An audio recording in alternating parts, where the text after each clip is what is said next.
మీ అభిరుచికి తగ్గ సరికొత్త డిజైన్స్ తో వస్తుంది మర్రి గోల్డెన్ డైమండ్స్. ఏప్రిల్ 12న విక్టరీ వెంకటేష్ గారి చేతుల మీదుగా గొప్ప ప్రారంభం. అందరికీ నమస్కారం. Welcome to silver screen legends. Telugu తెర మనకి ఎన్నో బాణీల్లో చిత్రాలను అందించింది. జానపద చిత్రాలు, పౌరాణిక చిత్రాలు, సాంఘిక చిత్రాలు, వీటన్నింటిలో కూడా మెరుపులాగా మెరుస్తూ ప్రత్యేకంగా జానపద చిత్రాల బాణి నాది అని చాటుకున్న బుల్లితెర, వెండితెర అందాల రాజకుమార్తె ఎవరంటే శ్రీమతి రాజశ్రీ గారు. రాజశ్రీ గారి ప్రయాణం చాలా సుదీర్ఘమైనది. ఎన్నో భాషల్లో నటించారు. ఎన్నో సినిమాల్లో ఎందరో హీరోల సరసన నటించి తన అందం ఎక్కడా తరగకుండా కాపాడుకుంటూ చక్కటి హావభావాలతో అలరిస్తూ వచ్చారు. ఇవాళ రాజశ్రీ గారి ఇంట్లో ఉన్నాం మనం. ఎంత అదృష్టం. వారితో మాట్లాడబోతున్నాం. బోల్డ్ అని విషయాలు తెలుసుకోబోతున్నాం. అమ్మ నమస్కారం. నమస్కారం అమ్మా. ఇప్పటికీ అలాగే ఉన్నారమ్మా. అయ్యో భలేవరే. నాకు పాట గుర్తొస్తుంది. ఏం పాట? నా హృదయంలో నిదురించే చెలి. చక్కటి పాట, నాకు చాలా ఇష్టం ఆ పాట. నేను ఆ పిక్చర్లో ఈ పాట ఆరాధన అని జగపతి పిక్చర్స్ ఆరాధన పిక్చర్లో నాగేశ్వరరావు గారు హీరో, సావిత్రి గారు హీరోయిన్. మేమందరం మెడికల్ కాలేజ్ స్టూడెంట్స్. నేను నాగేశ్వరరావు గారికి మరదల రోల్ అనమాట యాక్ట్ చేశాను. అందరూ ఒక మంచి క్యారెక్టర్ నాది. ఆ పాటలో ఆయన పాడుతున్నప్పుడు, ఆ పియోనా వహిస్తున్నప్పుడు నేను పైనుంచి అలా దిగి వస్తాను. అదే నా ఫస్ట్. అప్పుడు నాకు టీనేజ్ అనమాట. ఇంకా నేను హీరోయిన్గా వర్క్ చేయలేదు. నేను 16 years అలా ఉంటాయి నాకు అప్పుడు. అది నాకు ఆ పాట అంటే చాలా ఇష్టం నాకు అది. ఎందుకంటే నాగేశ్వర గారు అందులోనే ఫస్ట్ నేను చూశాను ఆ పిక్చర్లోనే. ఆయనతో యాక్ట్ చేశాను కూడా కలిసి. ఆయనతో చాలా సీన్స్ అవి యాక్ట్ చేశాను. ఆ పిక్చర్ నాకు చాలా ఇష్టమైన పిక్చర్. అమ్మ, మీ ఒరిజినల్ పేరు కుసుమకుమారి. కుసుమకుమారి గారి నుంచి రాజశ్రీ గారుగా మీ పేరు నామకరణం ఎవరు చేశారు? అబ్బో, ఇది చెప్పాలంటే కొద్ది చిన్న కథ ఉంది. అది చెప్పిన తర్వాత చెప్తాను. నా పేరు అంటే మా మదర్ వాళ్ళు పెట్టిన పేరు ఆ కాలంలో వచ్చి కుసుమ హర్నాథ్ అని ఒక బాబా గారు ఉండేవారు అనమాట. ఆ పేరు నాకు కుసుమకుమారి అని పేరు పెట్టారు. తర్వాత నేను చెన్నైకి రావటం, తర్వాత స్కూల్ డేస్ ఇవన్నీ అయిన తర్వాత నా ఎంట్రీ వచ్చి ఫస్ట్ ఏవిఎం స్టూడియోలో నేను అంటే షూటింగ్ చూడటానికి వెళ్ళాను. నేను యాక్ట్ చేయాలని ఇంట్రెస్ట్ అది లేదు. వెళ్ళినప్పుడు ఏదో షూటింగ్లు అవి అన్నీ చూస్తున్నప్పుడు, స్టూడియోలన్నీ చూసినప్పుడు సెట్లన్నీ నన్ను ఏవిఎం శెట్టి గారు చూడటం, తర్వాత జమున గారు పక్కన ఉన్నారు, దండాయత పాణి పిల్ల అని మాస్టర్, పెద్ద డాన్స్ మాస్టర్. అవునవునవును. ఆయన ముగ్గురు ఉన్నారు. అక్కడ వచ్చి చిన్న చిన్న ఏజ్ గ్రూప్ పిల్లలు, ఒక 10 years 11 years పిల్లలందరూ డ్యాన్స్ చేస్తున్నారు అనమాట. అప్పుడు డ్యాన్స్ చేస్తున్నప్పుడు నేను బయట, అప్పుడు మేము చూడటానికి వెళ్ళాం. నేను షూటింగ్ ఎలా ఉంటుంది, స్టూడియో ఎలా ఉంటుందని చూడటానికి వెళ్ళిన పిల్లని నేను. మా బంధువులు ఎవరో వస్తే వాళ్ళతో వెళ్ళాను అనమాట. అప్పుడు బయట నుంచి చూస్తున్నప్పుడు శెట్టియార్ గారు వచ్చి నన్ను చూశారు. చూసి ఈ పిల్ల కొద్దిగా జమున గారిలాగా మంచి పొడుగు ఫేస్ బాగుంది, ఆ పిల్ల ఎవరు, ఆ పిల్ల అయితే బాగుంటుంది ఈ క్యారెక్టర్కి, జమున గారికి చిన్నప్పుడు క్యారెక్టర్ అన్నారు.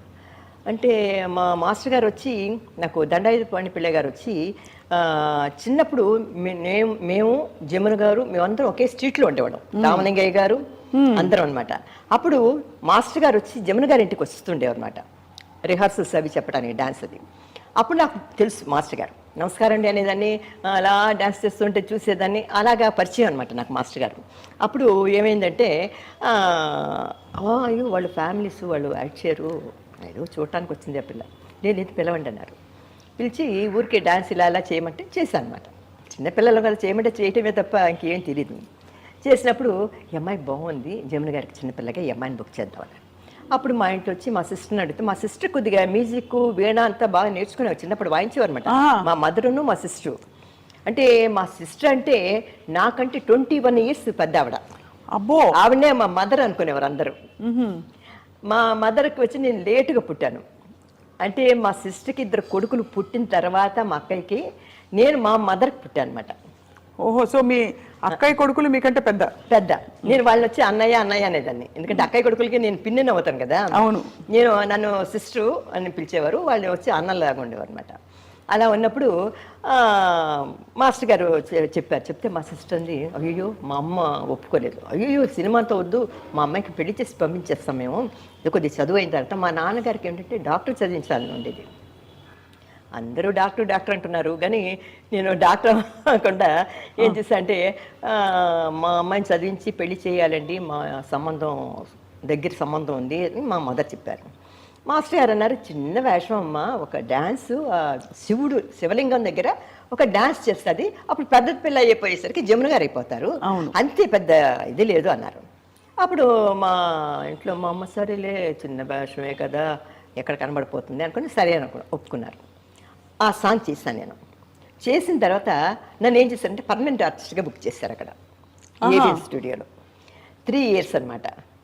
అప్పుడు పర్మనెంట్ ఆర్టిస్ట్ అంటే నెల జీతం ఇస్తారనమాట. అవునవును, వాళ్ళకే కాంట్రాక్ట్ లో కట్టుబడి ఉంటారు. తర్వాత అన్ని వాళ్ళే నేర్పిస్తారు నాకు, అన్ని లాంగ్వేజ్లు డాన్స్ అంతా ఫ్రీ అనమాట. కార్ పంపిస్తారు, అక్కడికి వెళితే అదే మా ఇంట్లో అన్నారు అయ్యో స్కూల్లో చదువుతుంది అమ్మాయి ఎలాగా అంటే, వాళ్ళు అన్నారు స్కూల్ అయిపోయిన తర్వాత ఈవినింగ్ కార్ పంపిస్తామా, వచ్చి ఒక 1 hour అక్కడ స్టూడియోలో వెళ్ళిపోయి అన్నీ చూసుకొని అన్ని భలే సరదాగా ఉండేదిలేండి. ఎందుకంటే ఆ కాలంలో మేము చిన్న పిల్లలం, అప్పుడు మిస్ అమ్మ ఇవన్నీ హిందీ ఆర్టిస్టులు లేదు, బాంబే నుంచి వచ్చేవారు, మీనా కుమారి గారు వీళ్ళందరూ, అశోక్ కుమార్ వీళ్ళందరూ వచ్చారనమాట. అక్కడ షూటింగ్స్ జరిగేవి, హిందీ పిక్చరు అన్ని పిక్చర్లు అన్ని లాంగ్వేజ్లు అనమాట, తమిళ్ తెలుగు అన్నీ.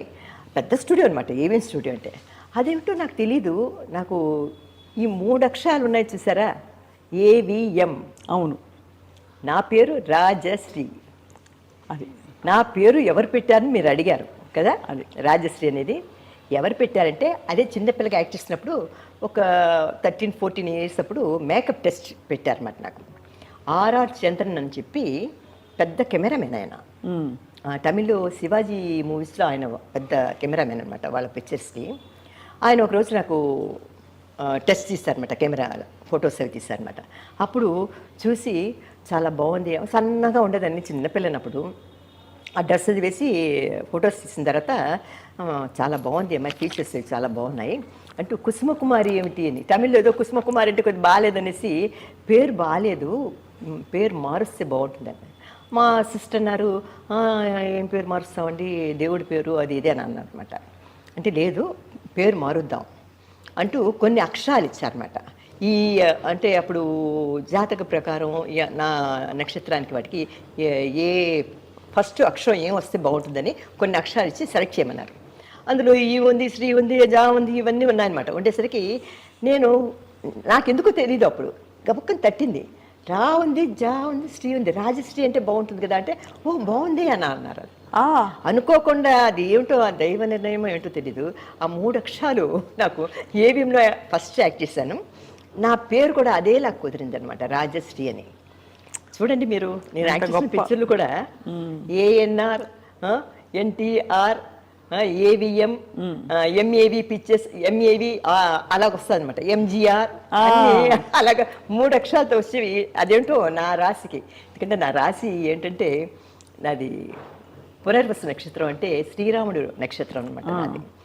అది రాముడికి నాకు ఏదో ఒక సంబంధం ఉంది. తర్వాత చంద్రుడికి నాకు కూడా చాలా, నా రాశి అధిపతి చంద్రుడు అనమాట.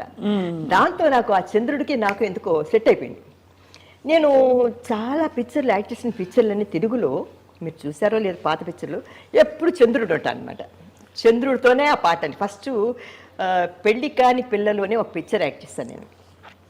పెళ్లి కాని పిల్లలు అంటే నేను హీరోయిన్ కాదు, అంటే నాకు జోడి కాంతారావు గారు, జమున గారును రామారావు గారు, జగ్గయ్య గారును జమున గారు, తర్వాత 5 ఎవరో పెళ్లి కాని పిల్లలు ఉంటారు అనమాట. అందులో కాంతారావు గారి పక్కన నేను. అందులో ఒక సాంగ్ అది ఫస్ట్ మూన్తోనే వస్తుంది. అన్ని పిక్చర్లు ఆల్మోస్ట్ నేను యాక్ట్ చేసిన పిక్చర్లన్నీ కూడా చంద్రుడికి నాకు ఏదో ఒక అనుబంధం ఉంది అనమాట. కనుక ఆ పిక్చర్ అయిన తర్వాత నేను కాంతారావు గారితో ఫస్ట్ నేను చిన్నప్పుడు, ఎందుకంటే ఎవరు కాంతారావు గారి గురించి అడగటం లేదు, నేను చెప్పవలసిన బాధ్యత నాకు ఉంది కనుక మీరే కదమ్మా చేసేవారు. కానీ ఇంటర్వ్యూలో ఎవరు సాధారణంగా ఎక్కువ మంది అడగటం, వాళ్ళు అడుగుతుంటారు, మనం క్వశ్చన్స్ చెప్తాం.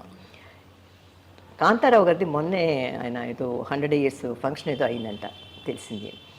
అంటే ఆయనతో నేను యాక్ట్ చేసినవి చాలా పిక్చర్లు చిన్నప్పుడు, మాంగళ్యం, కొన్ని చాలా పిక్చర్లు చెల్లులుగా యాక్ట్ చేసేదాన్ని ఆయనకి. చిన్నపిల్లని నేను అప్పుడు ఆయనకి కాంతారావు గారికి దేవిక గారు, కృష్ణకుమారి గారు, సావిత్రి గారు వాళ్ళు జోడిగా ఉండేవారు అనమాట. మేము చిన్నపిల్లలం కదా, నన్ను చెల్లులుగా వేశారు అనమాట కాంతారావు గారికి. మాంగళ్యం మిగతా పిక్చర్లు అన్నిట్లో చెల్లులుగా, నా పక్కన వచ్చి రామకృష్ణ ఎవరో ఉండేవారు అలాగా. తర్వాత నేను భక్త శబరి అనే పిక్చర్లో ఫస్ట్ భక్త శబరిలో సీతగా యాక్ట్ చేశాను నేను. అందులో హర్నాథ్ రాజు ఆయన రాముడు, లక్ష్మణుడు వచ్చి రామకృష్ణ, తర్వాత ఎల్ విజయలక్ష్మి వచ్చి సూర్పడక, ఆ. ఎస్వి రంగారావు వీళ్ళందరూ ఉన్నారు. భక్త శబరి అని పండ్రీబా గారు యాక్ట్ చేసిన పిక్చర్ ఇది. అది ఎక్కడ యూట్యూబ్లో లేదు. అలాగా నాకు పేర్లకి కొన్ని సంబంధాలు అలా కుదిరాయి. తర్వాత నా పేరు ఇంకో పేరు కూడా ఉంది, మీకు తెలుసో తెలీదు. తెలుసుగా. తెలుసా ఏంటి? గ్రేసీ. అయ్యో మలయాళంలో బాలే చెప్పావమ్మా. గ్రేసీ, ఎంత గ్రేస్గా ఉందో నేను నోటితో వింటుండే నా పేరు. చాలా గొప్ప. అంటే అమ్మ మీరు ఏ భాషకి ఆ భాష విడిపోయారు పూర్తిగా. వాళ్ళ వాళ్ళ భాషల్లో వాళ్ళ సంస్కృతి, వాళ్ళ యాక్టింగ్ కల్చర్ ఏదైతే ఉంటుందో దానిలో. కానీ అమ్మ మీరు ఫస్ట్ చైల్డ్ ఆర్టిస్ట్గా వచ్చిన తర్వాత నేను ఇంత పెద్ద హీరోయిన్ అవుతాను అనే ఒక ఎరుక మీకు ఉండిందా? మీరు అందంగా ఉంటారని ఎవరు చెప్పేవారా మీకు? నన్ను స్కూల్లోనే ఎవరు కొద్దిగా నర్గిస్ లాగా ఉన్నావు, జమున్లా అంటే పొడుగ్గా ఉండేది నా ఫేస్ అప్పట్లో. తర్వాత రౌండ్ అయిపోయింది. అంటే అప్పట్లో స్కూల్లో చదువుతున్నప్పుడు పెద్ద బొట్టు పెట్టుకుంటే నర్గిస్ లా ఉన్నావు అని చెప్పేవారనమాట. మనం నర్గిస్ ఏమిటి, అప్పుడు నర్గిస్ వాళ్ళు పెద్ద హీరోయిన్స్ కదా, చేసేవాడు. తర్వాత నేను ఆ పిక్చరు నేను ఏవిలో 3 years ఉన్నానని చెప్పాను కదమ్మా. అక్కడ అన్ని డాన్స్లు, అన్ని లాంగ్వేజెస్ నాకు నేర్పించారు. తమిళ్, అన్ని హిందీ నేను ఉర్దూ నేర్చుకున్నాను అక్కడ. ఉర్దూ రాయటం, చదవటం ఉర్దూ నేర్చుకున్నాను నేను. ఎంత గొప్ప. ఎందుకంటే అక్కడ మాస్టర్ గారికి, హిందీ మాస్టర్ గారికి హిందీ రాదు. మాకు డైలాగులు అవి పిక్చర్లు వేసి చూపించేవారు. వైజయంతిమాల గారిది అవి సంఘం ఏవో పిక్చర్లు వేసారు. సంఘం కాదు, పెన్ గిన్నె ఏదో పిక్చర్లు, పాత పిక్చర్లు అప్పుడే ఫస్ట్ ఏవిఎంలో. అప్పుడు ఆ పిక్చర్లో డైలాగులన్నీ మాకు బైహార్ట్ చేయమనేవారు అనమాట. హిందీలో రాసుకుందాం అంటే ఆయనకి హిందీ రాదు, నేర్చుకుందాం అంటే ఉర్దూ వచ్చు. అప్పుడు నాకు చిన్నపిల్లప్పుడు నాకు లాంగ్వేజెస్ అంటే చాలా ఇష్టం, భాషలన్నీ నేర్చుకోవాలని. స్కూల్ డేస్ పెద్ద చదువుకోలేదు నేను, కానీ నాకు హిందీ మీద ఇష్టం ఉండేది. నాకు ఉర్దూ నేర్చుకున్నాను. రాయటం ఇటుపక్క నుంచి రాస్తారు కదా, లెఫ్ట్ నుంచి చదవటం, కట్ చేసి రాయటం, ఇవన్నీ. తర్వాత పోయమ్స్ అలీఫ్ బే పే అని వస్తుంది. ఐ షమా తెరీ ఉమ్ర తబై హై ఏక్రాత్ అని ఆ పోయమ్స్ ఉంటాయి కదా, అవన్నీ కూడా చిన్న అన్నీ నాకు చాలా ఇష్టం అనమాట ఉర్దూ అంటే. అదే ఉర్దూ నేర్చుకున్నాను. తర్వాత తమిళ్, కన్నడం, మలయాళం, హిందీ, ఏ ఊరికెళ్తే ఆ లాంగ్వేజెస్ అనమాట. ఏక్ షేర్ సునాయి. ఇప్పుడు మర్చిపోయాను మా తల్లి. ఇప్పుడు చెప్తున్నా కదా, ఐ షమా తెరీ ఉమ్మర్ తబీ హై ఏక్రాత్ అంటే ఒక క్యాండిల్, దాని లైఫ్ వచ్చి 1 night అనమాట. అది ఏడుస్తూ దాని జీవితం గడిపోతుంది, అంటే అది కరిగిపోతూ ఉంటుంది కదా, అలా ఒక మీనింగ్ అనమాట. ఏ షమా తెరీ ఉమ్మర్ అంటే దాని ఏజ్, వయసు. అదే అది. తర్వాత సారే జహా సే అచ్చా హిందూ సితా హమారా హమ్ బుల్బులే, ఇవన్నీ ఉంటాయి కదా పోయిమ్స్. అవి చిన్న చిన్న లెసన్స్ అవన్నీ ఉర్దూలో నేర్చుకున్నాను నేను, బుక్స్ చదవటం ఇదంతా.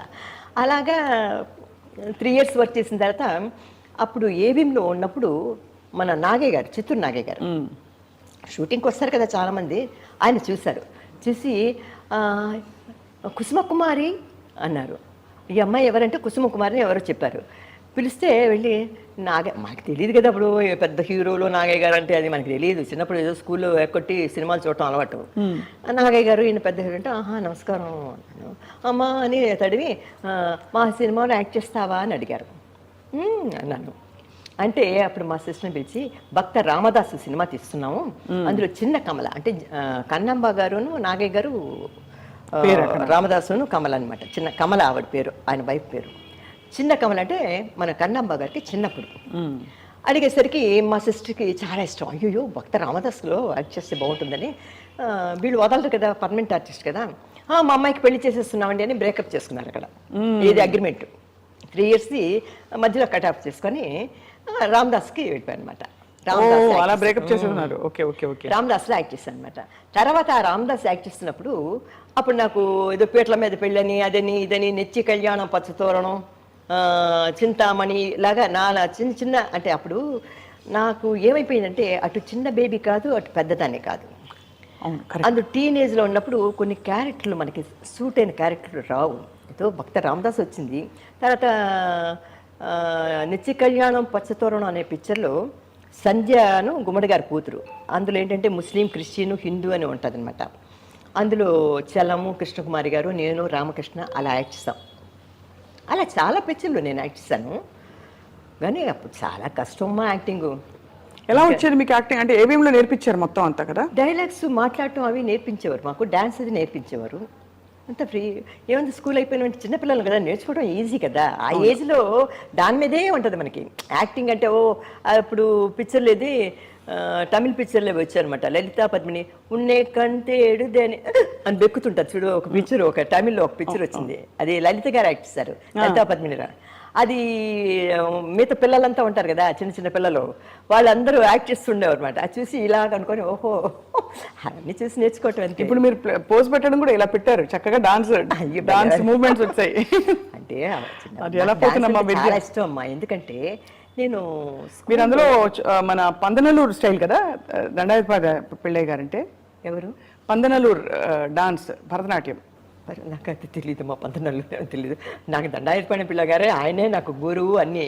ఆయన చిన్నప్పుడు వర్క్ చేశాను. తర్వాత పెద్దలిగిన తర్వాత మంచి క్యారెక్టర్ పూంబుహార్ అంటే కన్నగి, అంటే సిలంబులి పట్టుకొని ఉంటుంది చూడు బీచ్లో కూడా, కన్నగి అని పిక్చరు, మధుரை కన్నగి ఏదో అంటారు కదా. అవునవును. అందులో నేను మాధవి క్యారెక్టర్.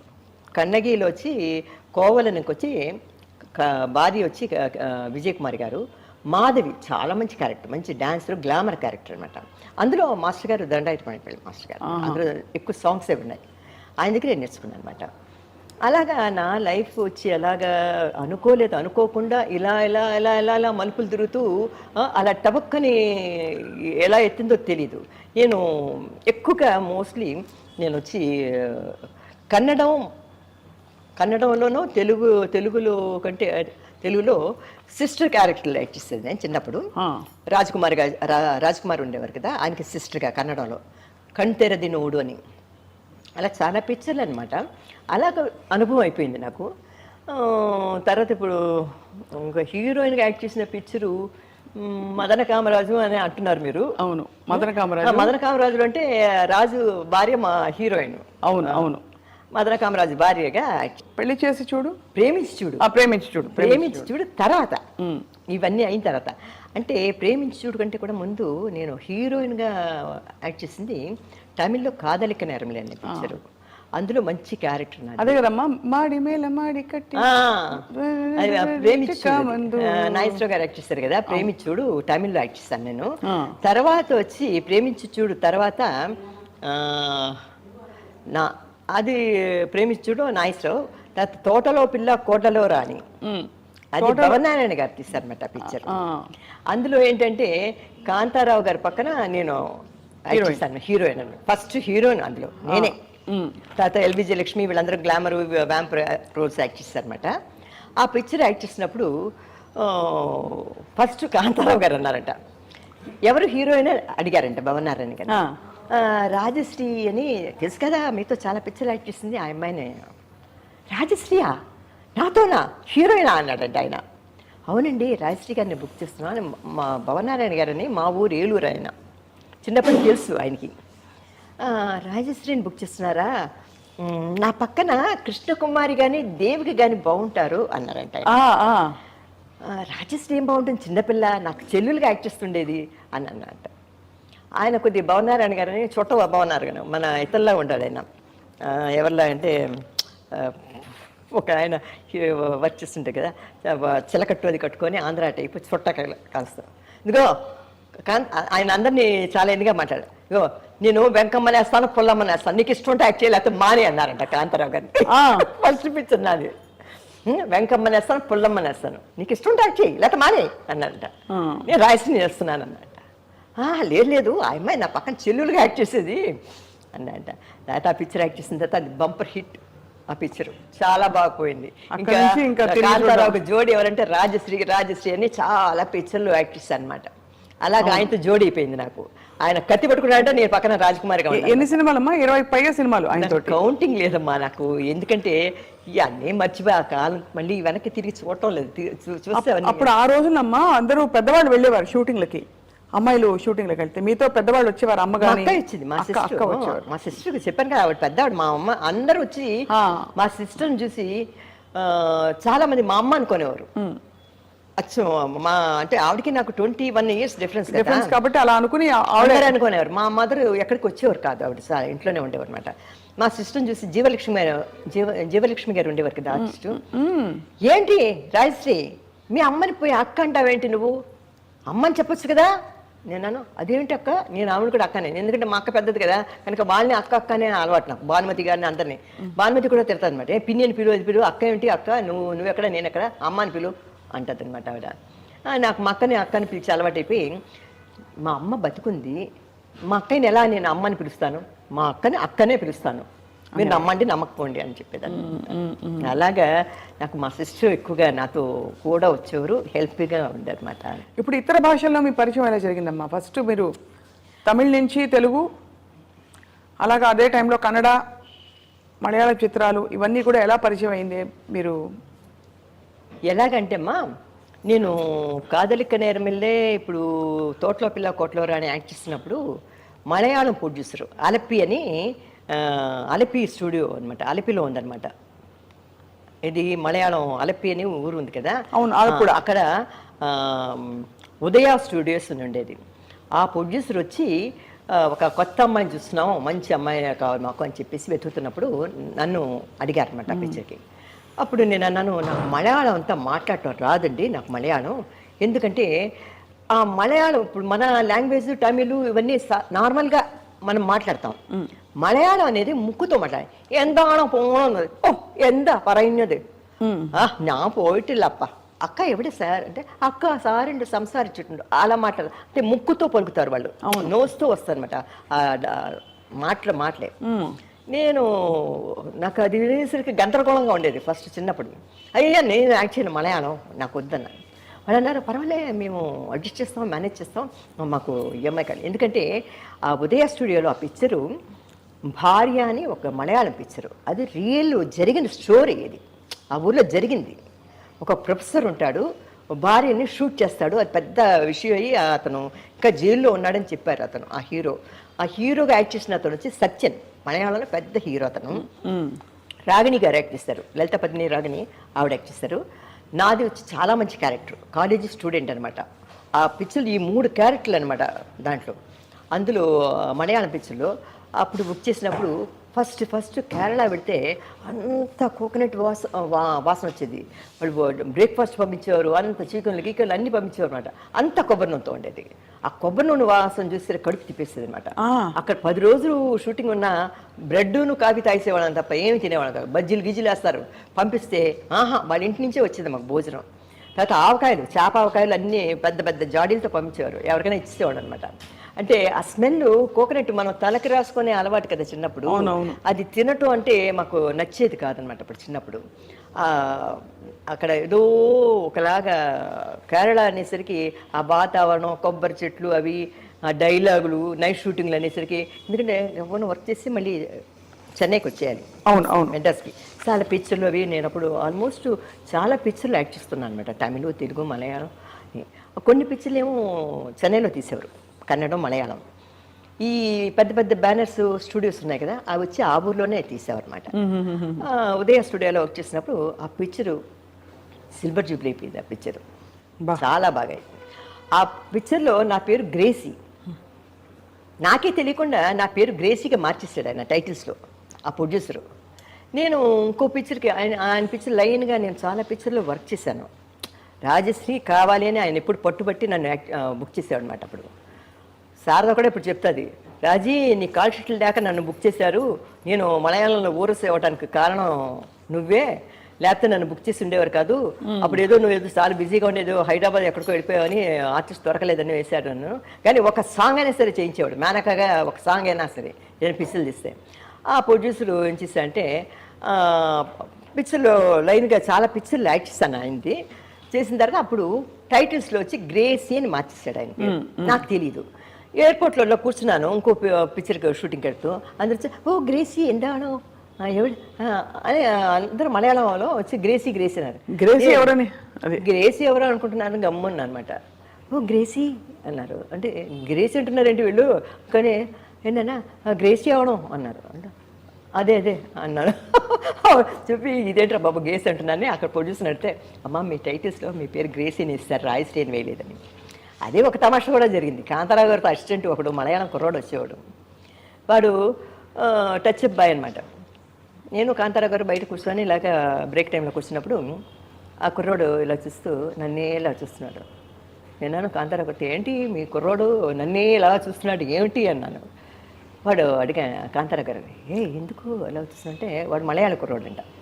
ఈవిడిలాగా నేను మా ఊళ్ళో ఒక ఆవిడ ఉన్నారండి గ్రేసి అని. అవునా?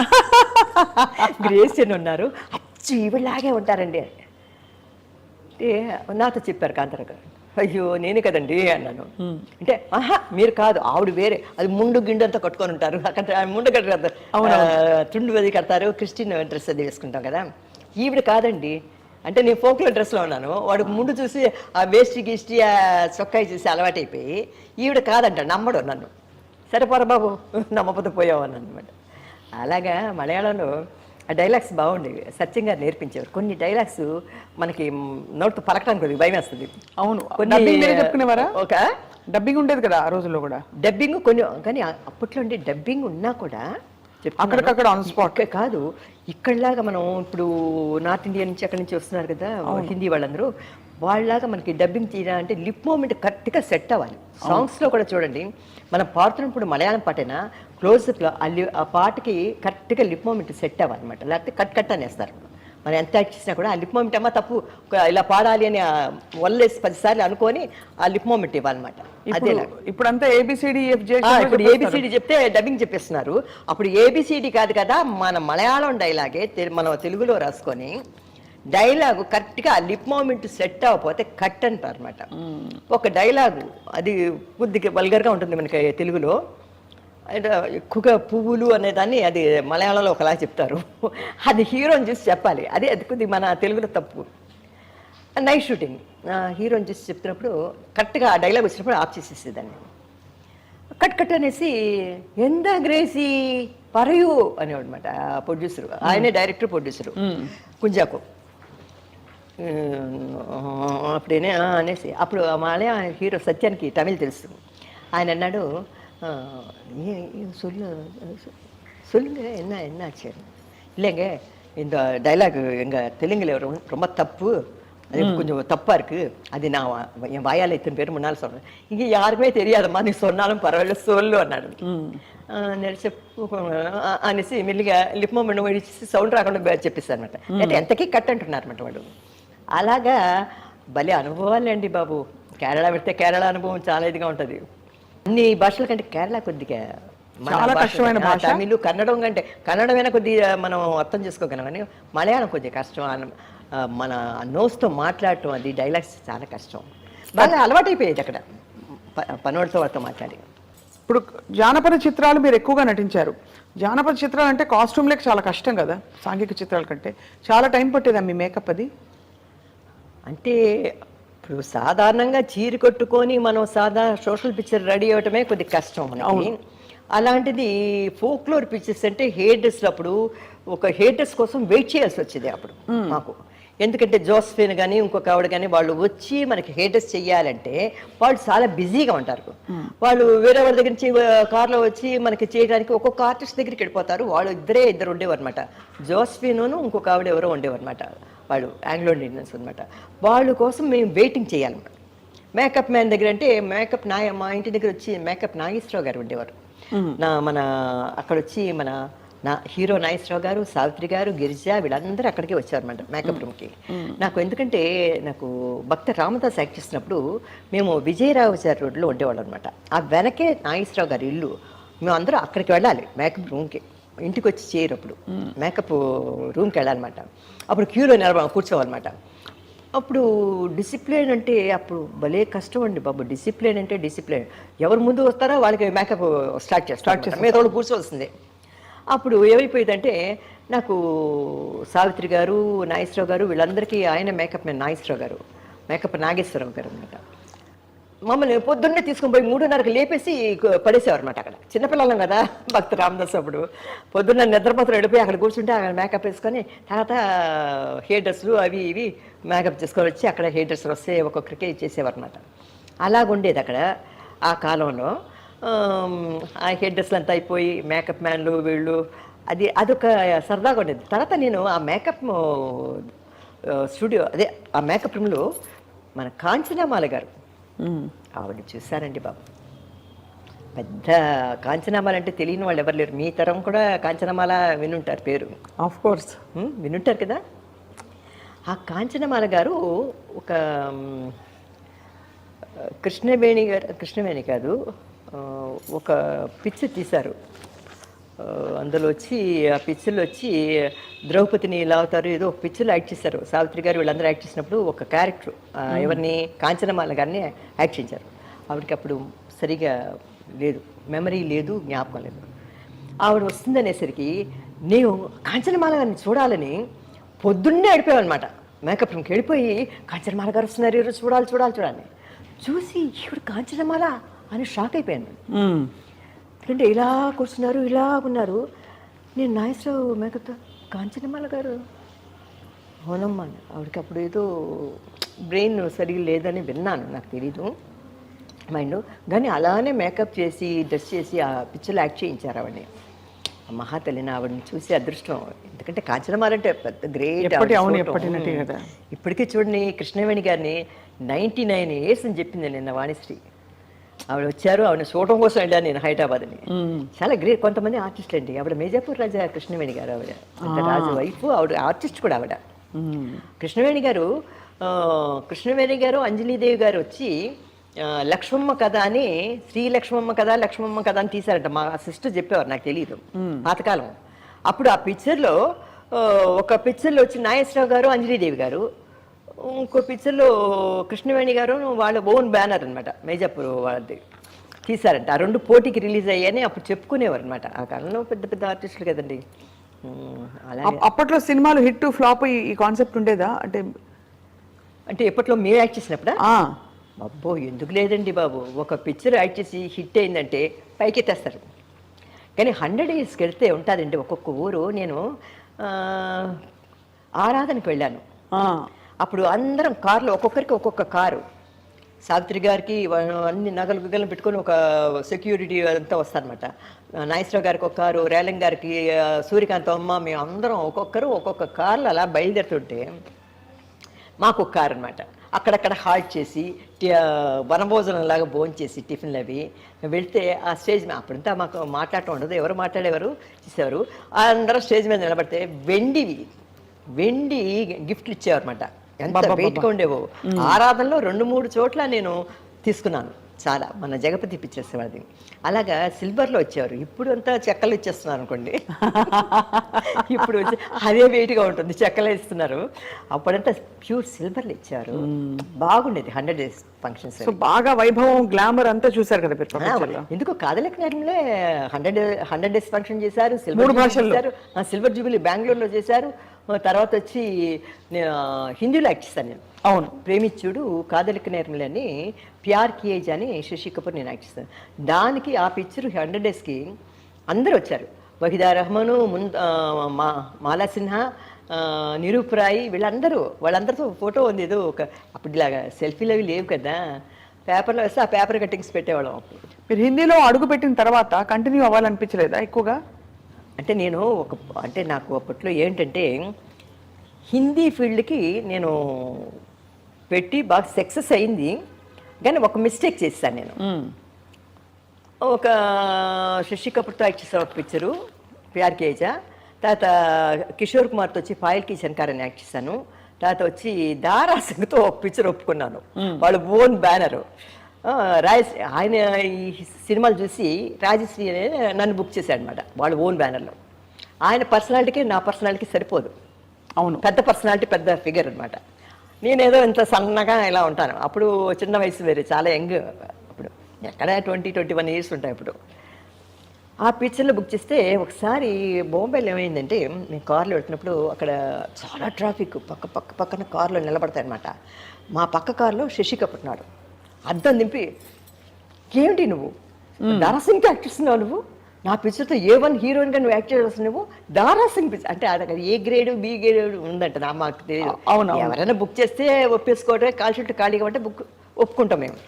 ఏమంది మాకు అప్పుడు ఏ పిక్చర్ అయినా ఒకటే కదా, మాకు డబ్బులు ఇస్తారు, యాక్ట్ చేస్తాం, ఖాళీగా కూర్చోం, ఎప్పుడు 24 hours బిజీ. తెలుగు లేదా తమిళ్ లేదా కన్నడం లేకపోతే మలయాళం. డేలో వచ్చి తమిళ్ ఉంటే తెలుగు ఉంటే నైట్లో వచ్చి మలయాళం అప్పుడు వచ్చి సెట్లు అవి రిచ్గా వేసేవారు కాదు, కన్నడంలో మలయాళం. ఆ సెట్ని కొద్దిగా అడ్జస్ట్ చేసి దాన్నే యూజ్ చేసుకున్నారు మలయాళం వాడును కన్నడం వాడు. నైట్ వర్క్ చేశారు. పొద్దున్నే షూటింగ్ చేస్తున్నప్పుడు భవనారాయణ గారు అనేవారు, రైశ్రీ ఈరోజు నేను సాంగ్ క్యాన్సిల్ అన్నాడు. ఏమండి అన్నాడు. నీ ఫేస్ ఏంటి పీక్కుపోయింది, కళ్ళంతా లోపలికి వెళ్ళిపోయి ఉన్నాయి, ఫ్రెష్గా లేదు, నేను డూయట్ సాంగ్ తీస్తున్నాను, ఎంత ఫ్రెష్గా ఉండాలి, నువ్వు హీరోయిన్ ఈ పిక్చర్లో, కళ్ళంతా లోపలికి పోయి నైట్ అంతా నువ్వు వర్క్ చేసి వచ్చావు కదా అన్నాడు. అంటూ మా అక్కయ్యని పోట్లాడాడు. మా అక్కయ్యని అనిపించి, ఏం నిర్మలా ఏమ్మా నైట్ అంతా వర్క్ చేస్తుందా అని. లేదండి మలయాళం కన్నడ వర్క్ చేసి నాకు పొద్దున్న సాంగ్ వస్తారా, అప్పుడు ఒప్పుకునేవారు కాదండి, ఫ్రెష్గా ఉండాలన్నమాట. అవును అంతే అదే కదమ్మా. ఎందుకంటే బ్లాక్ అండ్ వైట్ అయినా కూడా మొహోది డల్గా మనం హుషారుగా యాక్ట్ చేయాలి కదా, ఏజ్ వల్ల యాక్ట్ చేస్తామని. చాలా ప్రెషర్ కదా మీ మీద డే నైట్ అమ్మా. కానీ అంత చేసినప్పుడు అమ్మా, అంత పీక్లో ఉన్నప్పుడు ఇది అడగకూడదు, కానీ కేవలం తర్వాత తరాలకి ఆ తరం ఈ తరంలో వ్యత్యాసం తెలియడానికి అడుగుతున్నాను. మీరు మొదలెట్టింది ఏవిఎం సంస్థలో అది నెల జీతం. మీరు పీక్లో ఉన్నప్పుడు అమ్మా రెమ్యునరేషన్స్ బాగా ఇచ్చేవారా మీకు? లేదమ్మా, కొన్ని పిక్చర్స్కి అంటే అప్పుడు పెద్ద ఆహానే లక్షలు కాదు, కోట్లు కాదు, వేలు పెద్ద గుమరించేవారు కాదు, చాలా తక్కువ అమౌంట్. అందరూ కన్నడం అంటే కన్నడం మలయాళం చాలా తక్కువ, తెలుగు ఒక మోస్తరు, తమిళ్ కొద్దిగా. అందులో కూడా తేడాలు ఉన్నాయి హీరోల్ని బట్టి. ఇప్పుడు తమిళ్లో ఎంజీఆర్ గారి పిక్చర్ యాక్ట్ చేస్తున్నాం అనుకోండి, చాలా డబ్బు ఇస్తారన్నమాట, ఎక్కువ డబ్బులు ఇస్తారన్నమాట. అదే కొద్దిగా రామారావు గారు, విట్లాచారి గారు వాళ్ళు కరెక్ట్గా డబ్బులు ఇస్తారు, తక్కువ, కానీ ప్రతి బ్యానర్లో మనం యాక్ట్ చేస్తాం. వాళ్ళు చేసే బ్యానర్ అన్నిట్లో మనం ఉంటాం అనమాట. అప్పుడు వేలల్లోనే ఉండేది. అయితే వేలు, ఆ వేలుతోనే ఇప్పుడు ఇల్లు కట్టుకున్నా, ఏం కట్టుకున్నా 1.5 లక్షలు 2 లక్షలు అంటే ఒక ఇల్లు వచ్చేసాయి. ఇప్పుడు అంతా కోట్లు కట్టుకోవాలి. ఈ ఇల్లమ్మా ఎప్పుడు కట్టేది? ఇది 70లో పక్కన ఫస్ట్ ఇల్లు కొన్నాం, 78లో కొన్నాం పక్కిల్లు. ఇది కొన్న తర్వాత ఇల్లు కొన్నాం అనమాట. తర్వాత ఇక్కడ షాపులు, అక్కడ కార్నర్ షాపులన్నీ, అదే ఇక్కడికి వచ్చిన తర్వాత అలా అలా చేసాం. అందరూ మా బ్రదర్స్ అందరూ ఉన్నాం, కలిసి ఉమ్మడి కుటుంబంలాగా ఉండేవారు. అదే అనమాట. మీకు ఎవరమ్మా పోటీ ఆ రోజుల్లో? అంటే మీరు చేసే క్యారెక్టర్స్ లాంటి క్యారెక్టర్స్లో స్లాట్ అయ్యేవాళ్ళు ఎవరెవరున్నారు? కొన్ని అక్కడక్కడ జమున గారిని చూసాం అక్కడక్కడ, కానీ జానపదాలంటే మీరే గుర్తొస్తారు ఇప్పటికీ. అందమైన చెక్కిన లాంటి మొహం, ఫీచర్స్ పర్ఫెక్ట్గా, ఒక్కొక్క ఫోటో చూస్తుంటే అసలు కళ్ళు అసలు ఆపుకోలేము చూడలేక. అమ్మా పోటీ అంటే ఆ కాలంలో పోటీలు గీటీలు ఏమి లేవు, మనకు తగిన క్యారెక్టర్ మనకు వచ్చేది. ఇప్పుడు నేను రాజకుమారి అంటే రాజకుమారిగా రాజశ్రీ బాగుంటుంది అంటే నన్ను ఆ పిక్చర్లు బాగా రన్ అయిందంటే నన్ను వేసేవారు. జమున గారు వాళ్ళందరూ సీనియర్ ఆర్టిస్టులు మాకంటే. మాకంటే ముందు వచ్చిన వాళ్ళు, ఇప్పుడు చాలా కాలం నుంచి యాక్ట్ చేస్తున్న వాళ్ళు. అవును, వాళ్ళకి మేము పోటీ కాదు. మాకు ఎవరు కూడా మేము వచ్చిన వాళ్ళు, నేను కానీ వాణిశ్రీ కానీ శారద కానీ కాంచన కానీ సచ్చు కేఆర్ విజయ కానీ, మాకు ఎవ్వరికి పోటీ లేదమ్మా. శారద కానీ, ఎందుకంటే ఇప్పుడు శారద యాక్ట్ చేసిన తులాభారంలో నన్ను వేస్తే ఎవరైనా చూస్తారా? చూడు, నేను యాక్ట్ చేయలేను, నాకు ఏడు సీన్లు పడవు, నాకు రాదు. అలా ఏడుస్తూ ఆ డ్రెస్ వేసుకొని ఇలాగా ఒక 10 మంది పిల్లలకి తల్లిలా చేయమంటే చేయలేను. మీరు భలే భలే నవ్వుతున్నా, చెప్తా ఉన్నది చెప్తున్నా. పోటీ అంటే ఎవరికెవరు పోటీ లేదు. నీ క్యారెక్టర్ నువ్వు, నా క్యారెక్టర్ నేను, నువ్వు గ్లామరా నేను గ్లామరా. నీ కాల్ షీట్లు దొరకలేదా ఇంకోటి వేస్తారు, రాజశ్రీ లేకపోతే ఇంకో శ్రీ, ఇంకో శ్రీ లేకపోతే ఇంకో శ్రీ, అంతే. అలాగే ఉండేది, అలాగే ఉండేది. అప్పుడు హీరోలు మెయిన్, ఎందుకంటే నాగేశ్వరరావు గారు కానీ రామారావు గారు కానీ వీళ్ళే మెయిన్ అనమాట. వాళ్ళ కాల్ షీట్లు అప్పుడు మనం లేవనుకోండి, మన కాల్ షీట్లు మన తీసి రాజశ్రీ అవైలబుల్ లేదా, అయ్యో రామారావు గారు కాల్ షీట్లు ఉన్నాయి, మరి ఎవరిని ఇద్దాం, సరే ఒక లిస్ట్ ఉంటుంది, వీళ్ళు ఎవరినైనా ఒక సెలెక్ట్ చేద్దాం, వాళ్ళు ఖాళీగా ఉంటే వాళ్ళ ఖాళీగా లేకపోతే ఇంకోరు. అలా మీరు వదిలేసుకున్న సినిమాలు ఉన్నాయా? అయ్యో బోల్డ్ అని ఉన్నాయి, తమిళ్లోనూ తెలుగులో. టైం లేక నా కాల్ షీట్లు లేక, ఎందుకంటే అప్పుడు మేము ఒక పిక్చర్ కోసం వెయిట్ చేయమమ్మా. మనకి ఇప్పుడు ఒక బ్యానర్లో ఇప్పుడు నాగేశ్వరరావు గారితో రామారావు గారు ఉన్నారు, పెద్ద హీరోలు, టాప్ హీరోలు.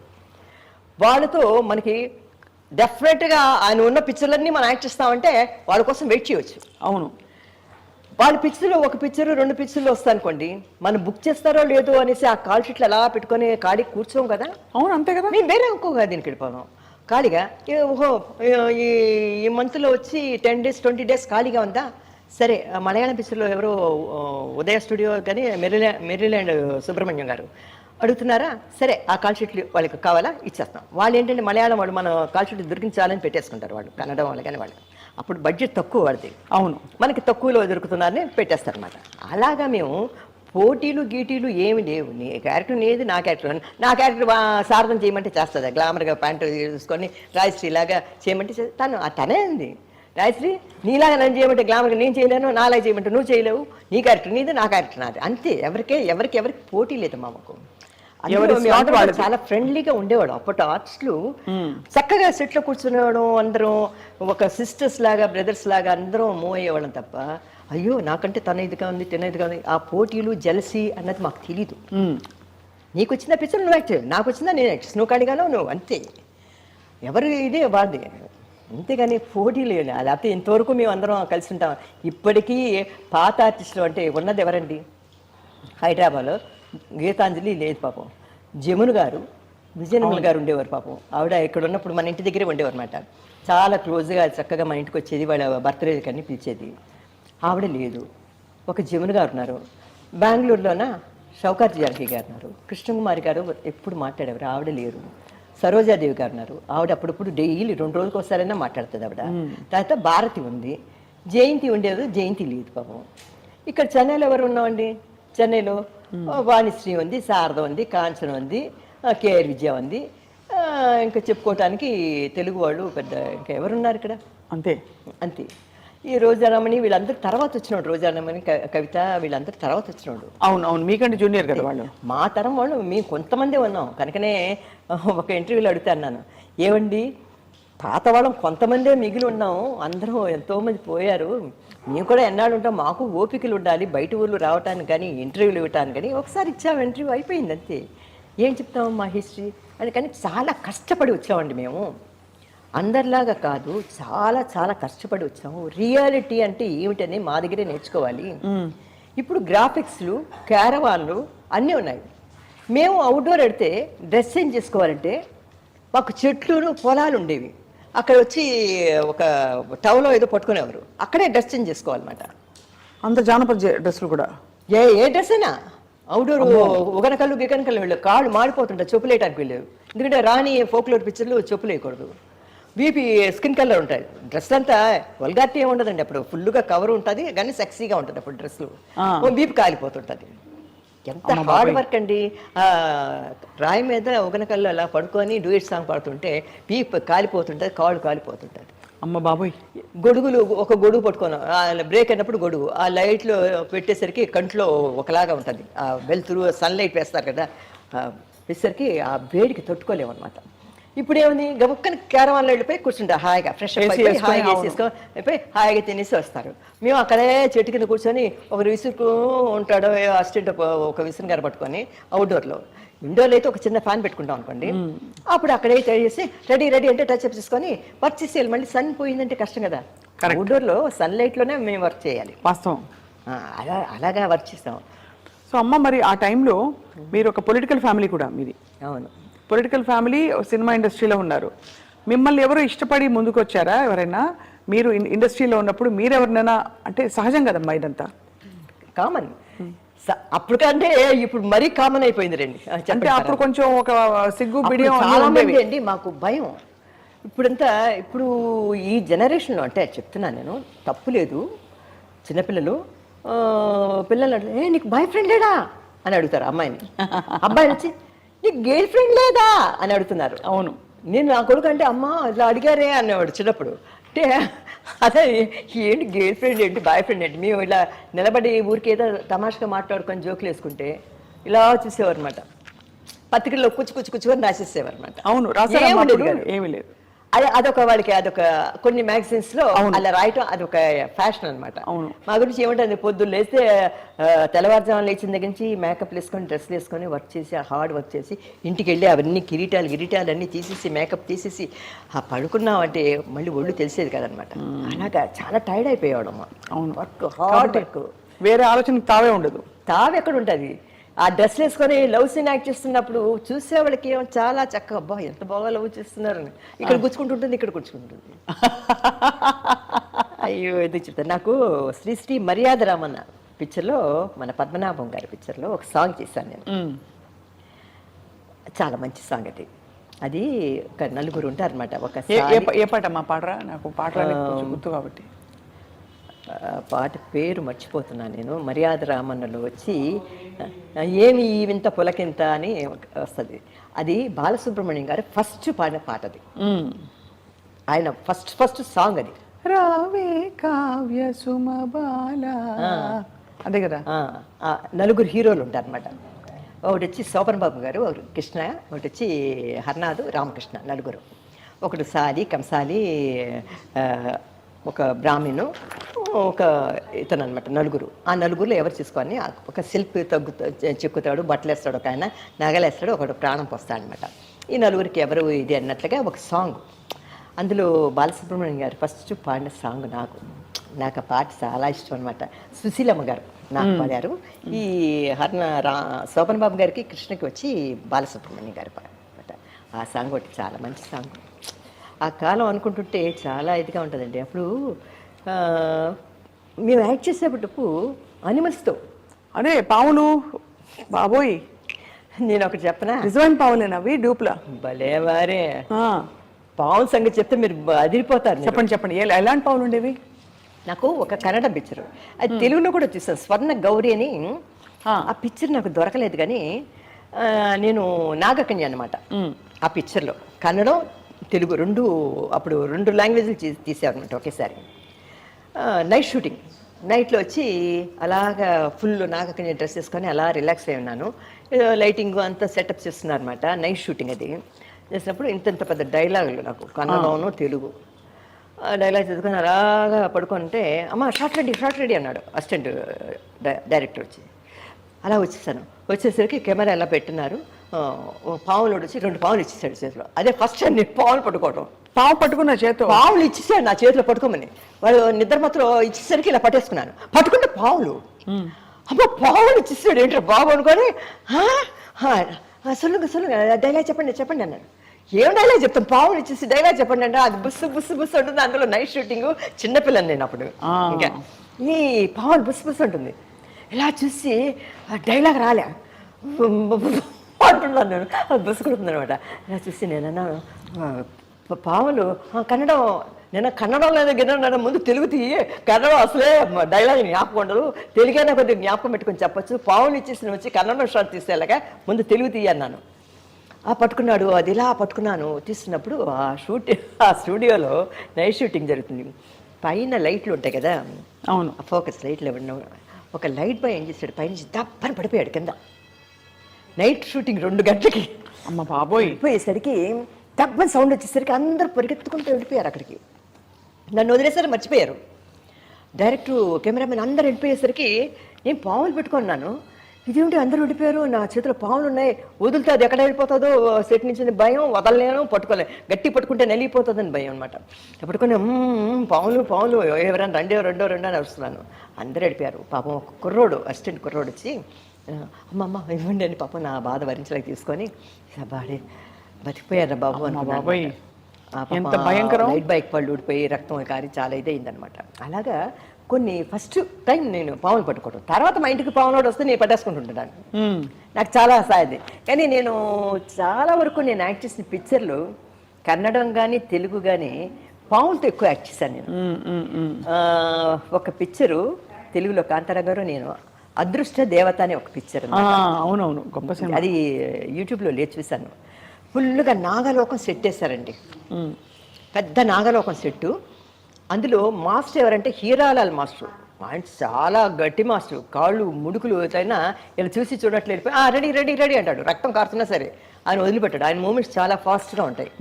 ఆయన చాలా కష్టం.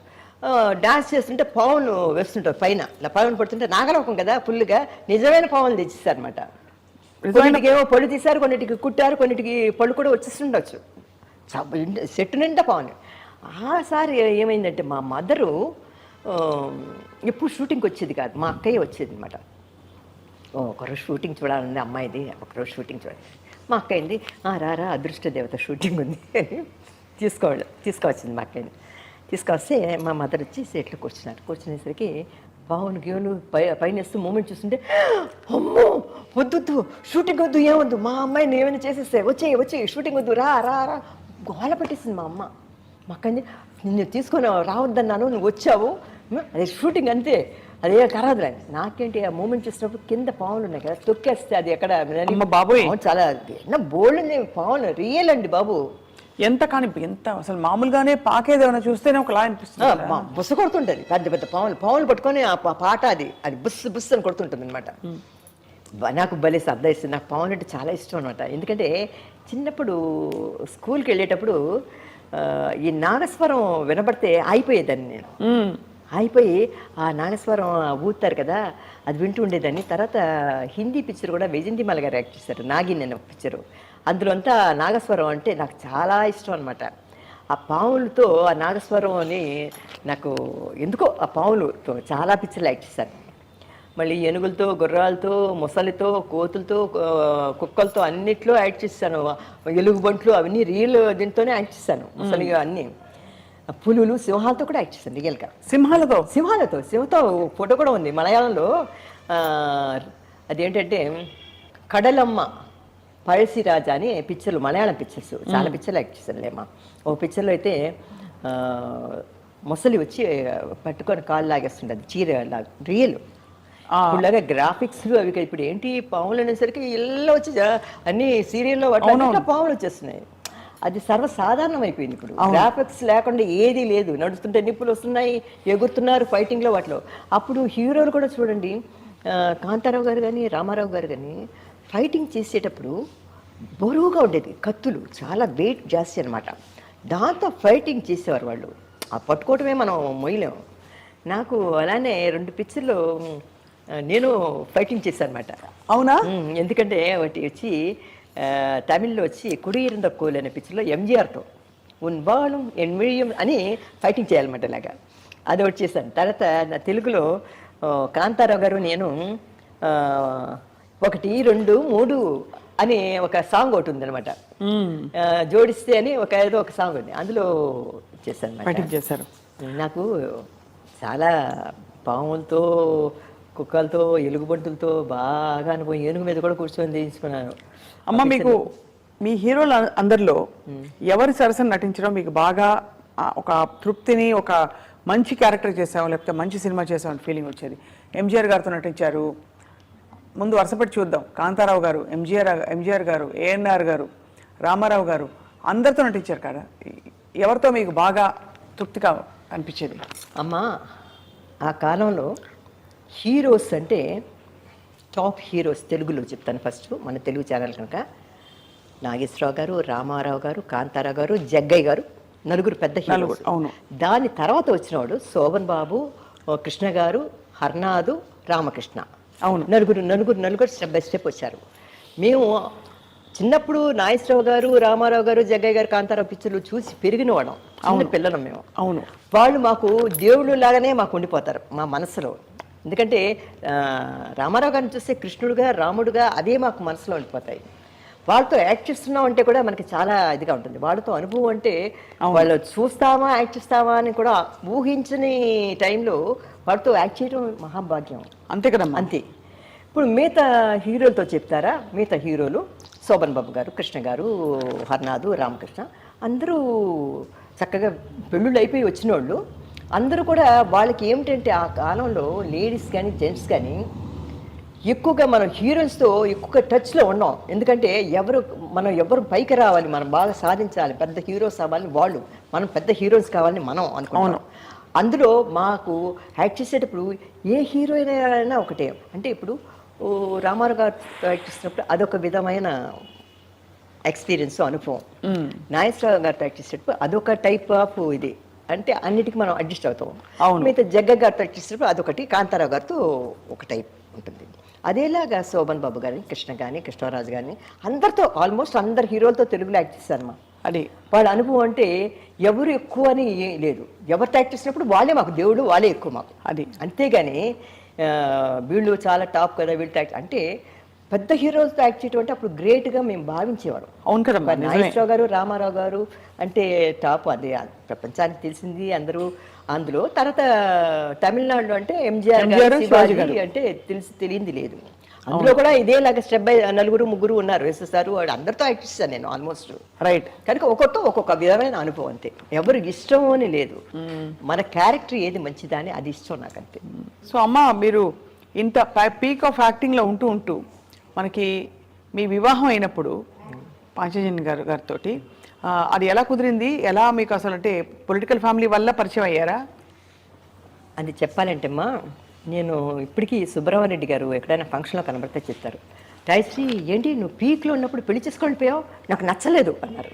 మొన్న ఒకసారి జమున గారు మేమందరం వైజాగ్లో ఫంక్షన్కి వెళ్ళాం ఆయన బర్త్డే దానికి వెళ్ళినప్పుడు అన్నారు. నేను అన్నాను అదేమిటండి అంతా మనం అంటే మన ఫీల్డ్ అయిపోయిన తర్వాత మ్యారేజ్ చేసుకోవటం ఏంటి, ఫీల్డ్ పీక్లో ఉన్నప్పుడు చేసుకుంటేనే ఆ లైఫ్ ఈ లైఫ్ రెండు మనకి ఎంజాయ్ చేయొచ్చు. అవును, ఎంజాయ్ చేయొచ్చు. ఫీల్డ్లో యాక్ట్ చేయడానికి మనకి ఎండ్ అన్నది లేదు. అవును, ఎండ్ లేదు, మనకి యాక్ట్ చేస్తూనే ఉండొచ్చు మనం. ఏంటి హీరోయిన్ చిన్నపిల్ల దగ్గర నుంచి అమ్మ వేషాల దగ్గర నుంచి అక్క వేషాల దగ్గర నుంచి వదిన వేషాల దగ్గర నుంచి అమ్మమ్మ వేషాలు నాయనమ్మ వేషాలు ముసలి వేషాలు అన్నీ యాక్ట్ చేయొచ్చు. యాక్టింగ్కి ఎండ్ లేదు. నన్ను అడిగితే ఒక ఆర్టిస్ట్కి ఎండ్ లేదండి. అవును, కుంటిదానిలో కూడా యాక్ట్ చేయొచ్చు, కూర్చొని యాక్ట్ చేయొచ్చు, ఏదైనా యాక్ట్ చేయొచ్చు. కరెక్ట్. కానీ మ్యారేజ్ అనే దానికి ఒక లిమిట్ ఉంది, పిల్లల్ని కంటానికి అనేది ఒక లిమిట్ ఉంది, దానికి ఒక ఏజ్ ఉంది. ఆ ఏజ్లో ఇది మనం చేయకపోతే లైఫ్ వేస్ట్ అయిపోయింది మన లైఫ్. ఇంకా వయసు అయిపోయిన తర్వాత మనం మ్యారేజ్ చేసుకొని లాభం లేదు. వయసు అయిపోయిన తర్వాత ఇంకా పిల్లలు కనలేము. అవును, ఇంకా మ్యారేజ్ కాదు, ఇది లైఫ్లో అలా ఉండిపోవాల్సి వస్తుంది. కనుక ఏ వయసుకి తగినట్లు ఆ వయసులో వచ్చేయటం. అది మా ఆయన్ని నేను వచ్చి పొలిటీషియన్ అంటే నాకు ఎన్నో సంబంధాలు చూశారండి మా ఇంట్లో. అంటే నాకు మా మదరు పెద్దవాడని చెప్పారు కదా, లేటుగా పుట్టాను కదా, మా మదర్ చనిపోయారు 1973లో చనిపోయారు. మా మదరు అదిను ఆవిడ చనిపోయినప్పుడు ఒక పిక్చర్ యాక్ట్ చేస్తున్నాను నేను, భానుమతి గారు, సరోజాదేవి అందరం, పత్తుమాద బంధం.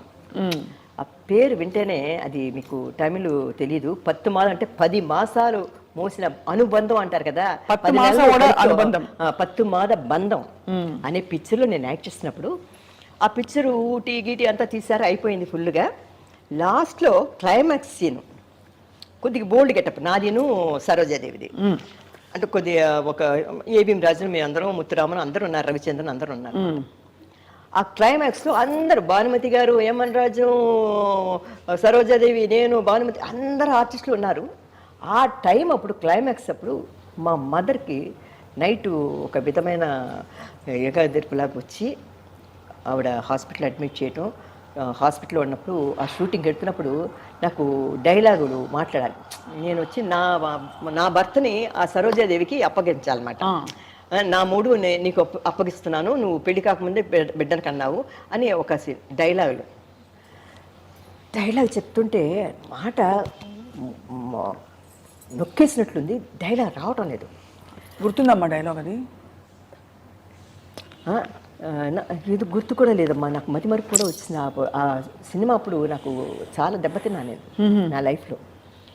అప్పుడు మా షూటింగ్ కట్ అన్నాను. తాత ఇంటికి వచ్చి ఇలా కూర్చున్నాను అనమాట, బ్రేక్ లంచ్ అవర్లో ఇంటికి వచ్చి ఇలా కూర్చున్నప్పుడు మా బ్రదర్ నాడు మా హాస్పిటల్లో ఉంది, లేడీ వెల్లింగ్టన్ హాస్పిటల్లో మా మదర్. గబగబని మా బ్రదరు, మా అక్కయ్య ఫోన్ చేసింది హాస్పిటల్ నుంచి. మా బ్రదర్ వచ్చి అన్నాడు అనమాట. నేను కూర్చొని ఏంటి అన్నాను. మా బ్రదర్ అంటే అదే అక్కయ్య కొడుకు.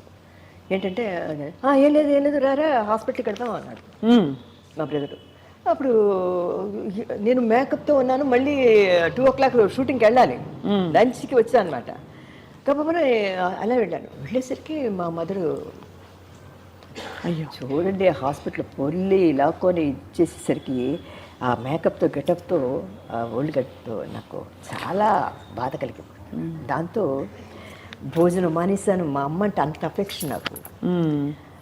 చాలా బాధపడి అసలు పిక్చర్ కంప్లీట్ చేయడానికి కూడా వెళ్ళలేదు. వాళ్ళు కూడా నన్ను కట్ చేసి ఆ క్లైమాక్స్లో ఇది భానుమతి గారు అందరూ వచ్చారు పాపం మన ఇంటికి, శివాజీ గణేష్ణ వీళ్ళందరూ వచ్చారు పలకరింపుకి. అందరూ వచ్చి మా అక్కని చూసి షాక్ తినేవారు.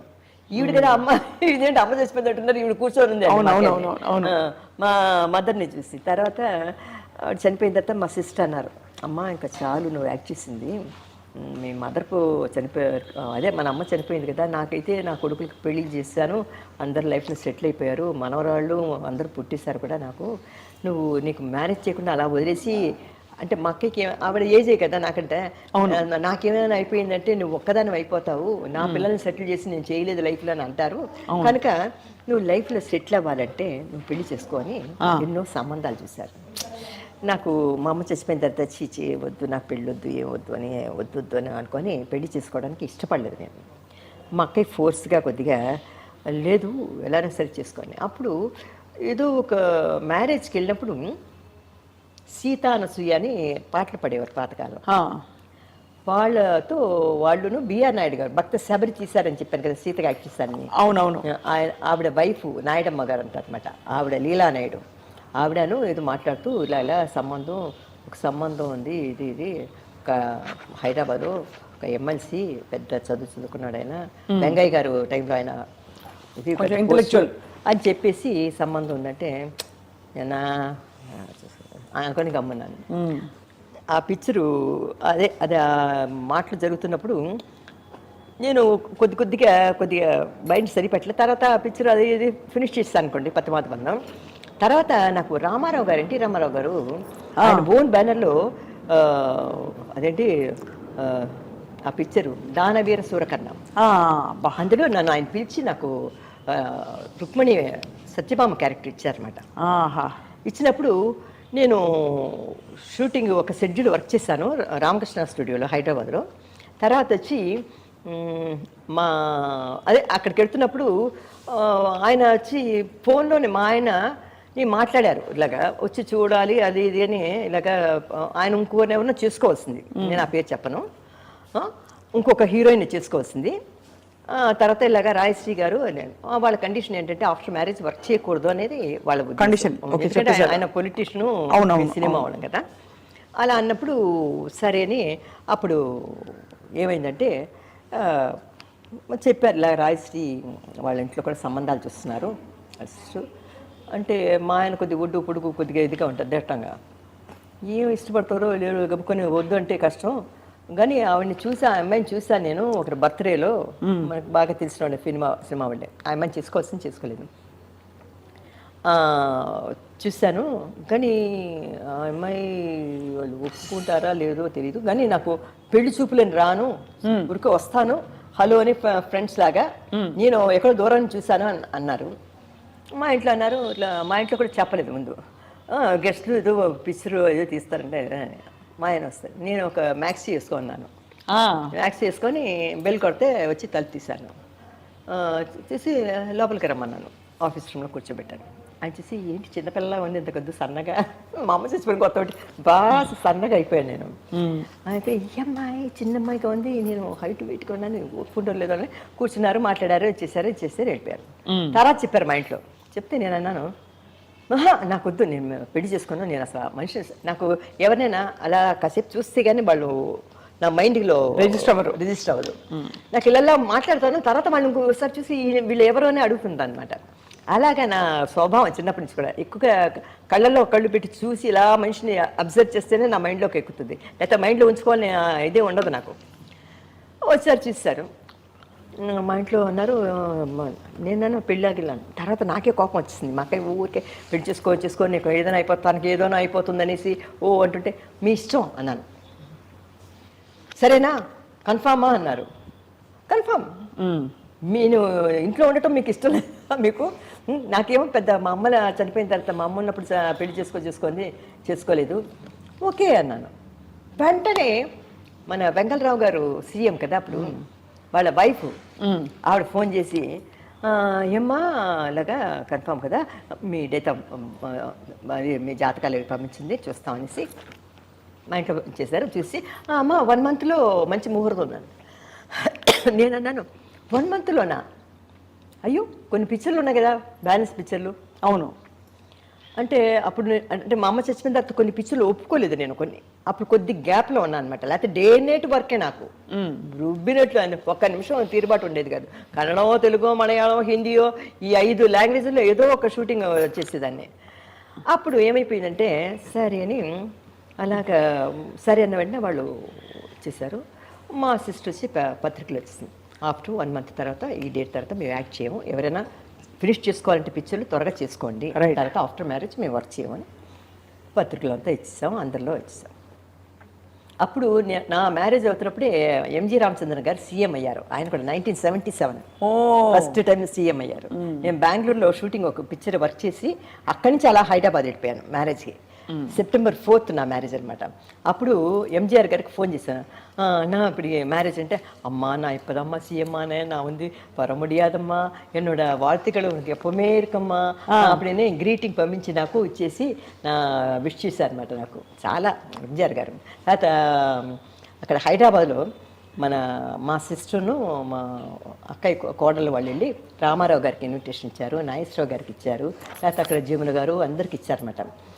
రాత్రి 2 గంటలకి నా మ్యారేజ్ అప్పుడు రామారావు గారు వచ్చారు నా మ్యారేజ్కి, నాగేశ్వరరావు గారు ఆయన వైఫ్ అన్నపూర్ణమ్మ గారు వచ్చారు, తర్వాత రామానాయుడు గారు వచ్చారు, కాంచన వచ్చింది, తర్వాత వచ్చి చాలామంది వాణిశ్రీ వచ్చి నన్ను పెళ్లి కూతురు చేయటం డెకరేట్ చేయటం అంతా వాణిశ్రీ ముందు రోజే వచ్చేసి పెళ్లి రిసెప్షన్ అంతా తనే చూసుకుంటాను.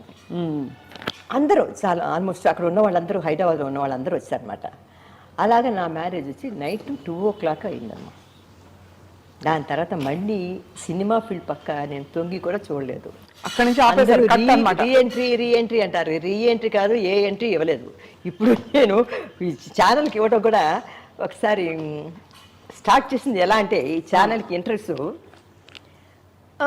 మ్యారేజ్ అయిపోయింది. తర్వాత నా లైఫ్ కొద్దిగా చెప్పాను కదా అలాగేది అన్నీ చూసేసాను లైఫ్లో.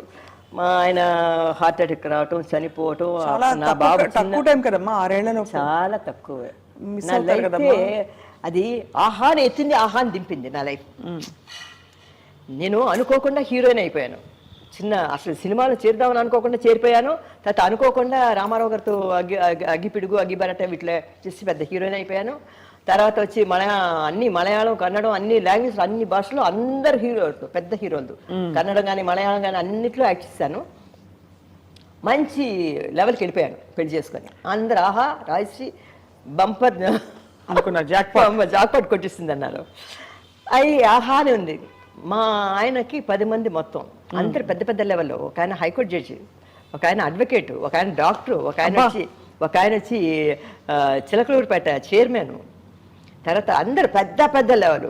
హైకోర్టు జడ్జి అంటే చూడు తోట లక్ష్మయ్య గారు, ఒక ఆయన డాక్టరు, ఒక ఆయన పోలీస్ ఇన్స్పెక్టరు, అందరు ఉన్నారండి మా ఫ్యామిలీలో.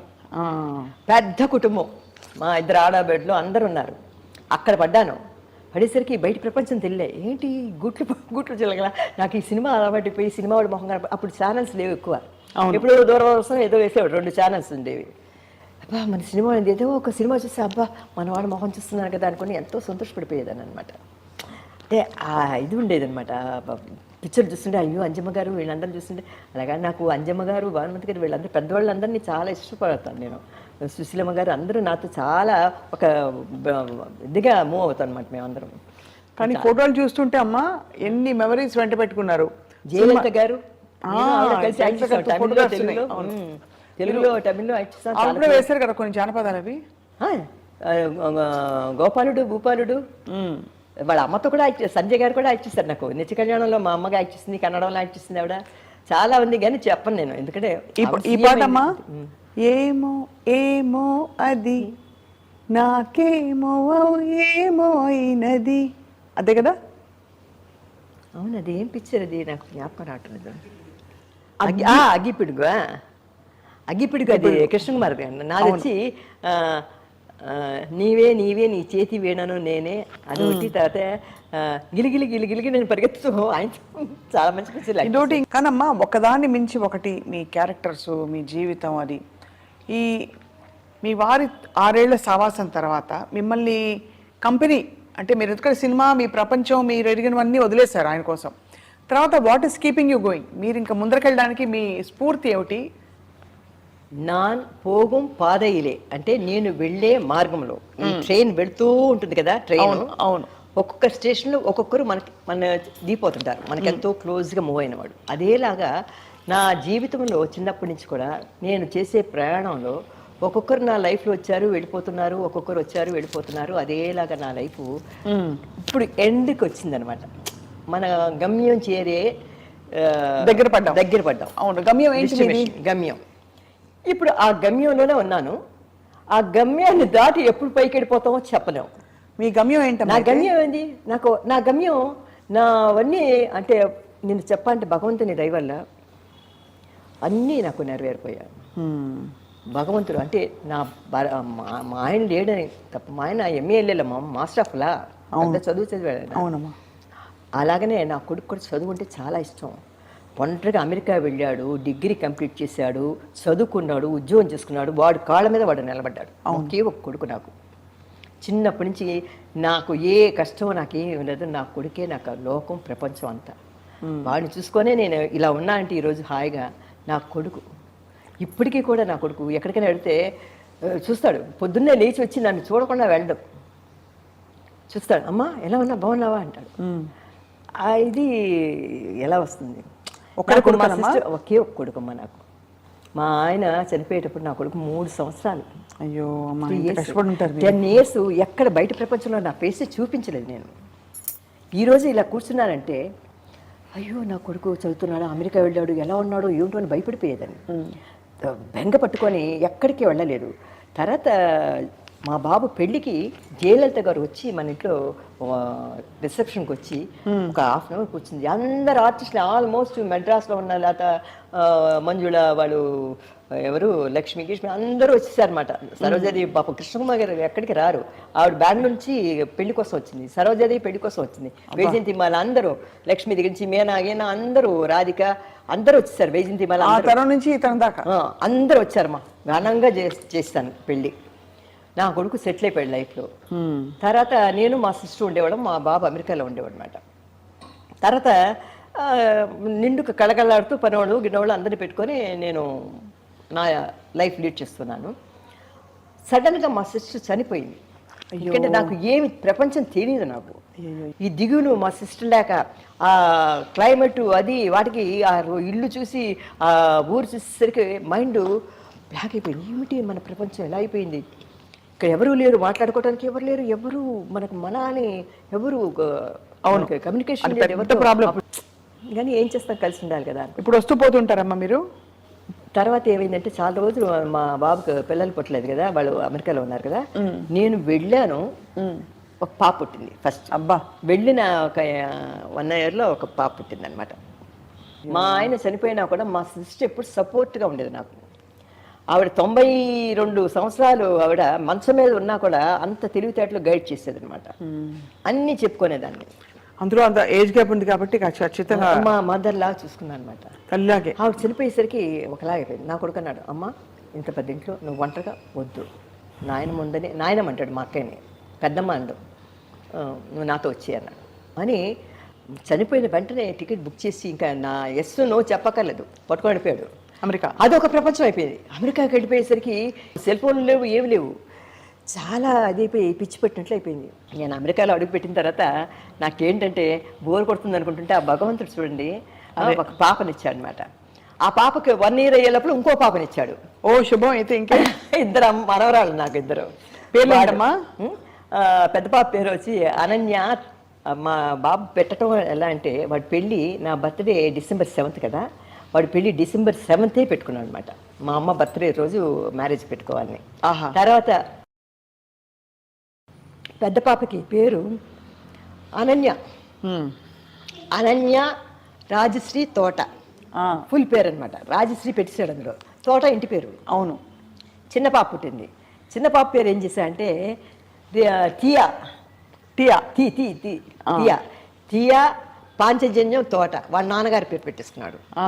అమ్మ పేరు నాన్నగారి పేరు పెట్టేసుకున్నాడు. వాడు పెళ్లి రోజు వచ్చి నా బర్త్డే డేట్ పెట్టేసుకున్నాడు అనమాట. అద్భుతం కదమ్మా. దేవుడు ఇచ్చిన వరం అది ఒకటే. నా కొడుకుని నా కోడలు అంతతో అమెరికాలో ఉండేవాడు, నేను ఇక్కడ ఉండేదాన్ని ఒంటరిగా. మా అక్కయ్య చచ్చిపోయిన తర్వాత, అంటే అమెరికాలో ఉన్న తర్వాత అక్కడ నాకు అంటే గ్రీన్ కార్డు అది లేదు. వాళ్ళంతా సిటిజన్స్ అనమాట. నా కొడుకు కోడలు మనవరాలు. ఎంతసేపు అమ్మా ఇలా స్పాన్సర్ చేస్తూ వచ్చేస్తుంది. కానీ నాకు ఇక్కడ ప్రాపర్టీ ఎంతమంది కదమ్మా, అది నేను అక్కడ డిక్లేర్ చేసుకొని అవసరం పడాలి. దానికోసం తీసుకోలేదు. నాది టూరిస్ట్ వీసా పెట్టుకున్నాను. అది వస్తూ వెళ్తూ వెళ్తూ 1 సంవత్సరానికి 8 టికెట్లు అవుతాయి నాకు. నేనంటే బాబుతో కలిసి వస్తాను. ఒక 10 days అలా ఉండి, అంటే స్టేట్ మారాలి కదా. సంవత్సరానికి 8 సార్లు. ఎందుకంటే 4 సార్లు, ఎందుకంటే ఇయర్లో 4 సార్లు నాకు బాబుకి టికెట్ రావటం, మళ్ళీ వెళ్ళటానికి 2 టికెట్లు, 4, మళ్ళీ సంవత్సరం లోపల మళ్ళీ రావటం వెళ్ళటం, అంటే 8 టికెట్లు అనమాట. 8 సార్లు వచ్చి 4 సార్లు వచ్చి రావటం వెళ్ళటం అలాగైపోతుంది అనమాట. ఇప్పుడు కొద్దిగా ప్రాపర్టీ అంతా చూసుకోవాలి, కొద్దిగా అవన్నీ పర్సనల్ కొన్ని పనులు ఉన్నాయి కదా, వాటి కోసం కొద్దిగా ఇండియాలో ఉన్నా అనమాట. లేకపోతే కానీ ఆశ్చర్యం ఏంటంటే అమ్మా, ఇంత లాంగ్ కెరీర్ మీది, ఇంత అద్భుతమైన ఇన్నింగ్స్, ఒక్కొక్క ఫోటోలో చూస్తుంటే అసలు నిజంగా రాజకుమార్ లాగే ఉన్నారు.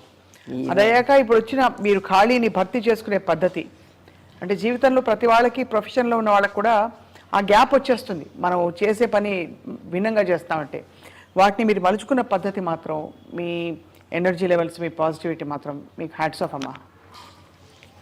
ఇప్పుడు నాకు నా లైఫ్లో ఏం చూసండి, ఎక్కువగా నాకు గుళ్ళకు వెళ్ళాలని, దేవస్థానాలు చూడాలని.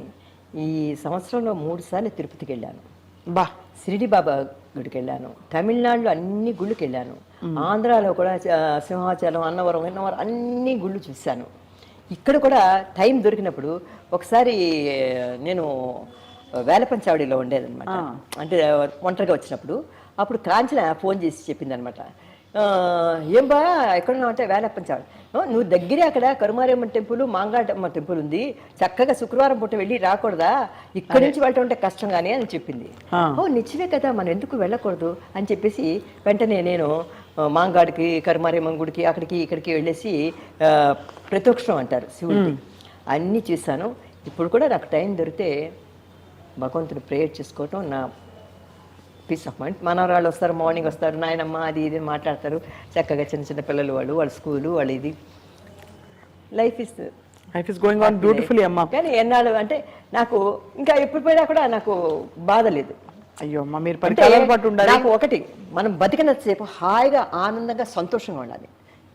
మన లైఫ్ మనం కూడా వెళ్ళిపోయిన వాడితో వెళ్ళిపోకుండా ఉండిపోం, మనం కూడా వెళ్ళిపోవలసిందే. ఏదో టైంలో ఉన్నన్నాడు ఎందుకు బాధపడుతూ ఈ లైఫ్ ఏమిటి?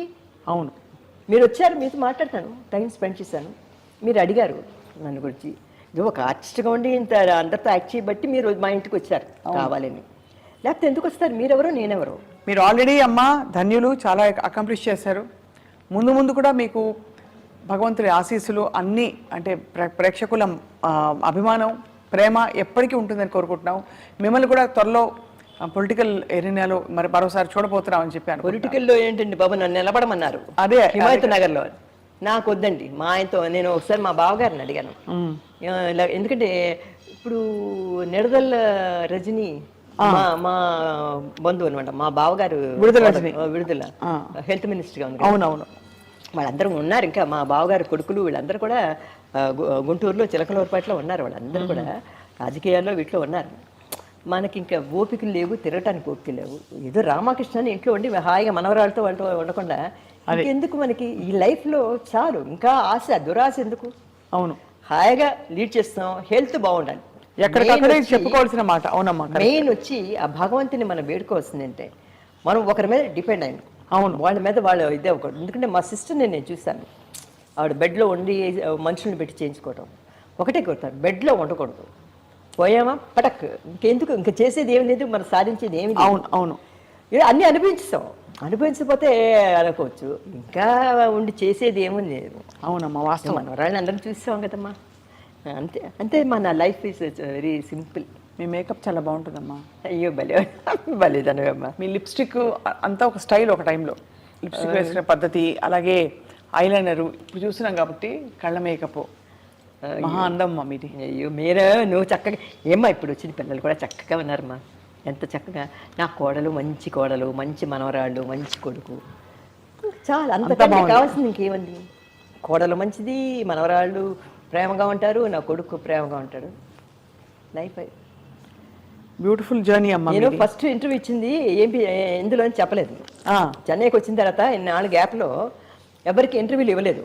నేను అసలు చెన్నైలో ఉన్నట్లు కూడా ఎవరికి చెప్పలేదు. నేను వైజాగ్లో ఉన్నాను కొన్నాళ్ళు. మా ఆయన చనిపోయిన తర్వాత హైదరాబాద్ డాన్ బాస్కోలో చదివించాను. డాన్ బాస్కో పబ్లిక్ స్కూల్లో చదువుకున్నాడు. తర్వాత వైజాగ్ టిఫిన్లో చదువుకొని ఈ చెన్నైకి వచ్చిన తర్వాత ఎవరితో నేను కలవలేదు. నేను ఆర్టిస్టులతో కూడా ఎవరితో నేను అసలు ఉన్న విషయమే తెలియదు. ఒకసారి సరోజదేవి పాటలు వస్తుంటే ఏదో రాజు ఏమైపోయిందని ఒక మనిషిని పంపించి నా ఫోన్ నెంబర్, అప్పుడు ల్యాండ్ నెంబరు తీసుకొని ఫోన్ చేయించింది అనమాట. అంటే అప్పుడు నేను కమ్యూనికేషన్ లేదు. మా బాబు పెళ్ళికి జయలలిత గారు వచ్చారు. అప్పుడు ఆవిడంది మనం కలుద్దాం అంది. అంటూ ఏంటి ఎన్నిసార్లు చూస్తే కలుద్దాం ఉంటుంది, సరే అని పబ్లిక్లో ఉన్నాం కదని గమ్మున్నాను. తర్వాత చేస్తూ వాళ్ళ ఛానల్ ఉండేది జయా టీవీ, తిరిమి పార్క్ అని ఒక ప్రోగ్రామ్ చేశారు. అందరు ఆర్టిస్టులు చేశారు. తిరిమి పార్క్ అంటే వెనక్కి తిరిగి చూస్తాం, మన ఫ్లాష్ బ్యాక్ అంతా. అవును. నన్ను అడిగారు, నో అన్నాను. నేను సినిమాలోనే మానేశాను, నా ఛానల్కి దేనికి ఇవ్వను నేను అన్నాను. నాకు ఈ లైట్లు అన్నీ వేసి నన్ను కూర్చోపెడితే నాకు అలవాట్లేదు, నేను అసలు కెమెరా ఫేస్ చేయటమే మానేస్తాను కదా అన్నాను. చాలా సంవత్సరాలు అయిపోయింది కదా. ఆవిడ ఒకే ఫోన్ చేస్తా, అమ్మా మేడం సోల్రాంగ ఇంకా ఇంటర్వ్యూకి సోల్రాంగా అన్నాడు. అంటే హబ్బబ్బబ్బా అడుగుతున్నారు ఏంటని, ఎంతసేపు తీస్తారు అని అడిగాను. 10 నిమిషం అమ్మా అన్నారు. కాలం మారిపోయింది కదా, నాకు తెలియదు, కాలం మారిపోయింది. 10 నిమిషం అమ్మా అన్నారు. సరే అన్నాను. దీనికోసం ఏంటని మేకప్ వేసుకోలేదు, ఏం లేదు. నాకు ఒకలాగా నాకు షాపుల్లో అవి కేసులు అవి జరుగుతున్నాయి, కోర్టుకి వెళ్ళటం రావటం కొద్దిగా టెన్షన్లో ఉన్నాను అనమాట. కూర్చోబెట్టేశారు. పొద్దున్న వచ్చారు. అప్పుడు మా ఇంట్లో వంట మనిషి అంతా ఉంది. పాపం పొద్దున్నే వస్తుందని ఇంట్లో టిఫిన్లు అన్నీ ఏర్పాటు చేశారు. తీస్తున్నారు. ఒక కుర్రోడు వచ్చాడు ఆ డైరెక్టర్తో. అమ్మమ్మ అంత విషయం సుల్లగా, ఇది సుల్లగా, ఎంత విషయం అమ్మ, తిరిగి పార్కరేమ్మా ప్రోగ్రామ్. నేను తిరిగి చూడటం లేదయ్యా, అయిపోయింది నా పని. ఎందుకు తిరిగి చూడటం, అయిపోయిన కాలం తిరిగి చూడను, తిరిగి పాక మాట అన్నాను. இல்லைம்மா சொல்லுங்கம்மா, நீங்கள் எந்த படத்தில் ஆக்ட் பண்ணீங்க, எந்த படத்தில் ஆக்ட் பண்ணீங்க, ఎంజిఆర్ యాక్ట్ பண்ணீங்களே, శివాజీ ఎన్టీ రామారావు అది అరవోళ్ళు కదా, అది ఇది అడుగుతున్నారన్నమాట. ఏం తిరిగి పార్కరే, నాకు జ్ఞాపకమే లేదయ్యా, ఆ మైండ్లోంచి అది పోయింది, సినిమా స్క్రీనే తుడిపేశాను. అదొక లైఫ్ అయిపోయింది, ఇది ఒక లైఫ్. దీని గురించి అడుగు చెప్తాను. ఇందులో అన్ని కష్టాలు బాధలు అన్నీ ఉన్నాయి, సంతోషాలు ఉన్నాయి. అవును, చెప్పండి జ్ఞాపకం. చూడమ్మా, పొద్దున్న వచ్చిన వాళ్ళు సాయంత్రం 6 గంటల దాకా కూర్చొని నా ప్రాణం తీశారు. చెమట కారిపోయి ఫ్యాన్ ఆఫ్ చేశారు. చెప్పండి అది ఇది బాలచంద్ర గురించి, అది ఇది ఇంతపరం నీలవాణం అది అంటుంటే బుర్ర పిచ్చెక్కిపోయి, బాబు నన్ను వదిలేయండి అని అప్పటి నుంచి, బాబు నాకు ఇంటర్వ్యూ వద్దండి, నేను ఇవ్వను ఎవరికి అన్నాను. ఆ ఒక ఛానల్ ఇస్తే మళ్ళీ మన కెప్టెన్ టీవీ అని ఒక హీరో అన్నాడు కదా మన విజయకాంత్, நான் போகும் பாதையிலே அப்படின்னு ఒక ఇంటర్వ్యూ. ஏன்னா நான் போகும் பாதை என்ன இருக்கு, முள்ளும் கல்லுதான் இருக்கும், எல்லாம் కష్ట సుఖమెల్లా ముడిచి పోసి నాకు కుడుక మాట అంటే అమ్మ అనేసరికి నాకు ఒకలాగా అయిపోయింది. ఊరికి బతుకు నడుతున్నాను అంటే వాళ్ళు అన్నారు, 10 నిమిషాలు చెప్తే చాలమ్మా. నేనా నువ్వు 10 నిమిషాలు నా వాళ్ళు అలా 10 నిమిషాలు పొద్దున్న సాయంత్రం దాకా చేశారు, 10 నిమిషాలు అంటారు.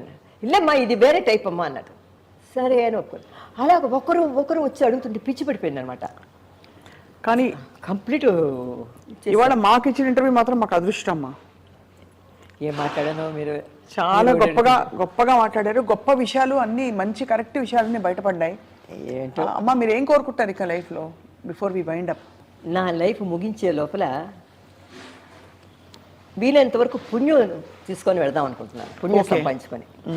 ఎందుకంటే అందరూ బాగున్నప్పుడు మనం మన లైఫ్ని సెటిల్ చేసుకొని వెళ్ళిపోవటం శుభ్రం. అంటే చెప్పలేమమ్మా ఈ కాలంలో, ఇంకా కాలు చెయ్యి ఆడకుండా మంచం మీద పడుకోవటం నాకు ఇష్టం లేదు.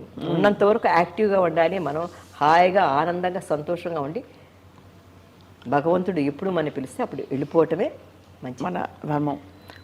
కష్టం అంటారా, కష్టపడకుండా చాలా మంది అంటారు కష్టపడకుండా నిద్రలో చేసి, నేను అలా కోరుకోను. మనం చేసిన పాపాలు కష్టపడవలసి వస్తే కష్టపడదాం. అవును, మన కష్టం ఏదో మనమే పడదు, మన కష్టం ఇంకోరు పడకూడదు. అవును, మన కష్టం అంటే మనం బెడ్లో ఉండి ఇంకోరికి కష్టం ఇవ్వకూడదు. నా కష్టం ఎంతైనా సరే నేనే అనుభవించేస్తాను, ఎంత కష్టపడాలన్నా అనుభవించేసి నేను పోతాను, కానీ నా కష్టం ఇంకోరికి ఇవ్వను. నా పద్ధతి అదమ్మా, నా కష్టాన్ని నేనే అనుభవిస్తాను. ఎందుకంటే భగవంతుడు దగ్గర అంతే, ఎవరి కష్టం వాడిది. ఇప్పుడు మన కాలుకి దెబ్బ తగిలితే మనం బాధపడాలి, కానీ మీరు ఎవరో బాధపడరు. మా ఆయన ఎప్పుడైనావారు, వంగు తింటే మా అక్కయ్య, అమ్మ వంగక పడ్డా అనుకో, నీ దెబ్బ నీది, నీ బాధ నీది, నీ బాధ ఇంకోరు తీసుకోలేరు అని చెప్పేవారు అనమాట. అదేలాగా మన కష్టం మనది, మన కష్టం మనం పడాలి. పుణ్యం చేసుకుంటే మంచిగా వెళ్ళిపోతాం. లేకపోతే కష్టపడాల్సి వస్తే దానికి కూడా మనం రెడీగా, కానీ ఇంకోరికి ఇవ్వకూడదు మన కష్టాన్ని. మీరు ఎప్పుడు కళకళలాడుతూ పచ్చగా ఇలాగే ఉంటారమ్మా. నాకు ఎప్పుడు నేను అబద్ధాలు చెప్పకూడదండి, నా పద్ధతి అంతే. అబద్ధాలంటే మన ప్రాణం పోయే పరిస్థితి వస్తే మనం చెప్పవలసిన, చిన్న దానికి బాత్రూంలో ఉన్నాను, ఇక్కడ ఉన్నాను, ఎందుకు చెప్పాలి? నేను బాత్రూంలో ఉన్నాను, పడుకున్నాను, తర్వాత మాట్లాడు, నేను బిజీగా ఉన్నాను చెప్పొచ్చు కదా. ఫ్రీ అండ్ అబద్ధం చెప్తే నాకు ఇష్టం ఉండదు. ముఖ్య వరకు నేను, మా శ్రీధర్ గారు ఉన్నారు, ఐబాబీ బ్యాంక్ మేనేజర్, అతను అక్క నా కడగట్టి ఇరకక్క కొట్టు దగ్గర నాక ఇంట్లో ఇది రేడియో కనబడుతుంది ఇంట్లో అని చెప్పొచ్చు కదా, ఎందుకు అబద్ధం చెప్తావు అని అడిగేదాన్ని. అక్క నా అంగరికి అక్క అంగెంగే ఇలా సుమ్మారంగా అంటాను నేను. అలా అబద్ధాలు చెప్తే నేను అంటాను, చెప్పు నీకు ప్రాణం పోయే పరిస్థితి నీకు చాలా ఇంపార్టెంట్, అయ్యో చెప్పకూడదు అంటే అప్పుడు నువ్వు అబద్ధం చెప్పు. చిన్నటికి ఎందుకని అబద్ధం చెప్తావు, చెప్పు నిజం చెప్పు. వీలు పడలేదు, రాలేకపోయాను, అది కొనలేకపోయాను, తేలేకపోయాను, చెప్పు. తప్పు లేదు. ఎందుకు అన్నిటికి నోరు తెస్తే అబద్ధమేనా? నాకు అబద్ధాలు చెప్తే ఇష్టం ఉండదండి. చాలా గొప్పగా ఉందమ్మా మీ జర్నీ. అండ్ ఇవాళ ఐ డ్రీమ్ స్టూడియోస్కి మీరు ఇచ్చిన ఇంటర్వ్యూ 10 కాలాల పాటు రాబోయే తరంలో డిజిటల్ స్పేస్లో అలా ఉండిపోతుంది. రాబోయే తరాల వాళ్ళు రాబోయే తరాల వాళ్ళందరూ కూడా ఇది గుర్తుపెట్టుకుని చూస్తారు. రాజశ్రీ గారనే ఒక గొప్ప నటీమణి ఇలా యాక్ట్ చేశారు, ఇది ఆవిడ జీవితంలోని అనుభవాలు అని చెప్పి. నేను ఈరోజు ఇంటర్వ్యూ చెప్తున్నానంటే ఈ పరిచయం ఇప్పుడుది కాదు, ఒక 20 years బ్యాక్ సంజయ్ అని ఆ అబ్బాయి నాకు మా బాబు ఏజ్ అంటే మా బాబు కంటే కొద్ది పెద్దోడై ఉండొచ్చు. వైజాగ్లో ఆ బాబుతో నాకు పరిచయం అయింది. నా ఫొటోస్ అన్నీ తెచ్చిచ్చాడనమాట. నేను అంజనీదేవి గారు షౌకాజంగా, అది చాలా రేర్ ఫోటో. ఆ ఫోటో అందరూ కలిసింది వాణిశ్రీ, 5 లక్షల ఫోటోలు ఉన్నాయి దగ్గర. ఆ ఫోటో తెచ్చి ఒకసారి మన ఇంటికి వచ్చి ఇచ్చినప్పుడు చిన్న కుర్రోడు అబ్బాయి ఇచ్చాడనమాట. అది 2-3 సార్లు మన ఇంటికి వచ్చాడు, అయిపోయింది. చాలా గ్యాప్ అయిపోయింది. తర్వాత నాకు ఆ అబ్బాయితో మాటలో పరిచయం లేదు. మొన్న సడన్గా ఫోన్ చేసి అంటే వాట్సాప్లో అందరూ వచ్చేస్తుంటారు, మన సెల్ ఫోన్ ఇదేంటో ఐఫోన్ కదా, అదేంటో అందరూ వచ్చేస్తుంటే హాయ్ అంటూ అమ్మ నేను సంజయ్ ఎంతోమంది ఉంటారు పేర్లతో అని గమ్మున్నా అనమాట. తర్వాత ఇంకోరి ద్వారా ఫోన్ చేయించారు. తర్వాత వచ్చేసి అమ్మ నేనమ్మా సంజయనమ్మ అని తన ఫోటో పంపించారు. ఎక్కడో చూసినట్టుంది ఈ ఫోటో అనుకున్నా. చాలా కాలం అయిపోయింది నాకు 20 years. నేను కూడా ఇప్పుడు ముసలోళ్ళు అయిపోయి ఉంటారు అంటే, లేదమ్మా నేను మీ మా బాబే మారిపోయాడు, అప్పటికి ఇప్పుడు 20 years అయితే మారిపోరా, ఎదిగే వయసు కదా. తర్వాత చెప్పి పాపం ఈ ప్రోగ్రామ్కి నేను మీకు ఇంటర్వ్యూ ఇవ్వటానికి కారణం ఆ బాబు అనమాట. జస్ట్ లైక్ మా బాబులాగా కొడుకులాగా నేను ఆ అబ్బాయిని అనుకుంటున్నాను. సంజయ్ నీకు చాలా థ్యాంక్స్ బాబు, నీకు చిన్నవాడు కదా, నమస్కారం చెప్పుకోడు. అమ్మా జయలలిత గారు మీకు కొలీగు, ఫ్రెండ్. ఆ తర్వాత ఆవిడ తమిళనాడు సీఎం అయ్యాక ఎలా ఉండేది మీ అనుబంధం? అందరినీ పిలిచి ఆవిడ భోజనాలు పెట్టడం, ఆర్టిస్ట్ అందరినీ ఒక చోటికి తీసుకురావడం చేసేవారని వింటుంటాం. మీ బాబుని కూడా ఎత్తుకున్నారని చెప్పి. అవునమ్మా, అంటే నేను ఆవిడ కలిసి చేసింది తెలుగులో వచ్చి గోపాలుడు భూపాలుడు అనే పిక్చర్లో రామారావు గారు డ్యూయల్ అనమాట. అందులో ఇద్దరం కలిసి యాక్ట్ చేసాం. తర్వాత తమిళ్లో కూడా అడిమే పెండు అనే పిక్చర్లో, కుడిరింత కోయిలు, తర్వాత పట్టికాటు పొన్నయ్య, అలాగే 2-3 పిక్చర్లు యాక్ట్ చేసాము. చేసినప్పుడు ఆవిడకి నాకు కొద్దిగా అక్కడక్కడ ఉండేవి సీన్లు. ఆవిడ సీన్స్ సెపరేట్గా ఉండేవి, నాకు సెపరేట్గా ఉండేవి. ఎందుకంటే ఎంజీఆర్ గారు డ్యూయల్ రోల్ అయితే ఒక క్యారెక్టర్ ఏమో జయలలిత, ఒక క్యారెక్టర్ నేను ఉండేదాన్ని ఎప్పుడు కూడా. ఆయన ఎంజీఆర్ గారు డ్యూయల్ అయితే జయలలిత ఉందంటే నేను ఉండొస్తుంది అనమాట ఆ పిక్చర్లో. అలా యాక్ట్ చేసేవాడనమాట. తర్వాత ఎప్పుడు అందరు అంటారు ఆవిడకి చాలా ఇదిగా రిజర్వ్గా, కానీ చాలా చక్కగా మాట్లాడుతుంది. ఎందుకు మొన్న ఇంటికి భోజనానికి పిలిచినప్పుడు కూడా అందరూ అలా కూర్చున్నారు, సరోజీ జీవన్ గారు అందరు కూర్చున్నారు, నేను తన పక్కన కూర్చున్నాను. జోకులు వేస్తుంది అనమాట. అప్పుడు అలాగా ఆంధ్ర క్లబ్లో అది ఇది అని చెప్తూ వాళ్ళందరూ ఏదో కబుర్లు ఆడుతుంటే ఇవి చెప్తూ ఉండేది అనమాట. మేము అలా చాలా చక్కగా మాట్లాడుకుంటాం. పాత కబుర్లు అన్నీ చెప్తుంటారు తను, వాళ్ళు ఇలాగా వీళ్ళు ఇలాగా అని అన్నీ చాలా బాగుంటుంది అనమాట. తర్వాత అడుగుతుంది అక్కయ్య గారు ఎలా ఉంటారు. మా అక్కయ్య దగ్గర నిలబడి చాలాసేపు మాట్లాడింది పెళ్ళి నిలబడి. మా సిస్టర్ వీల్ చైర్లో కూర్చున్నారు మ్యారేజ్కి వచ్చినప్పుడు, మా బాబు మ్యారేజ్కి. చాలా క్లోజ్గా ఉంటుందండి. ఎందుకంటే మా పక్కన కూర్చొని భోంచేయండి ఏ వదలకూడదు అని చెప్తుంది అనమాట. అంటే చెప్పాలంటే చాలా ఉన్నాయి మా ఇద్దరికి. కానీ మనం ఆవిడ సీఎం అయిన తర్వాత ఆవిడకి ఇవ్వాల్సిన మర్యాద మనం ఇవ్వాలి. ఒకటమ్మా, ఒక ఆర్టిస్ట్, ఇప్పుడు నేను ఆర్టిస్ట్ని, రాజకుమారి వేషం వేసుకున్నా అంటే ఆ డిగ్నిటీతో కూర్చోవాలి. బిచ్చగారి క్యారెక్టర్ యాక్టర్స్ అనుకో, ఇలా కూర్చున్నా పర్వాలేదు, ఇలా కూర్చున్నా పర్వాలేదు, ఇలా కూర్చున్నా పర్వాలేదు, ఇలా కూర్చున్నా పర్వాలేదు. రాణి వేషం వేసుకొని ఇలా కూర్చుంటే బాగోదు. అవును, మనం ఆ పదవికి ఆ డ్రెస్కి ఇచ్చే గౌరవం. ఇప్పుడు రాజశ్రీ అన్నప్పుడు ఇంట్లో ఒకలా ఉంటాం, సెట్లో ఒకలా ఉంటాం. అవును, అది నార్మల్. ఇప్పుడు పెళ్ళికి వెళ్ళేటప్పుడు ఒక విధంగా డ్రెస్ వేసుకుంటాం, ఇంట్లో ఉన్నప్పుడు నైటీ ఏదో వేసుకుంటాం. అదేలాగా ఆవిడ పర్సనల్గా ఉన్నప్పుడు చాలా క్లోజ్గా అన్నీ నా కొడుకుతో చెప్పింది.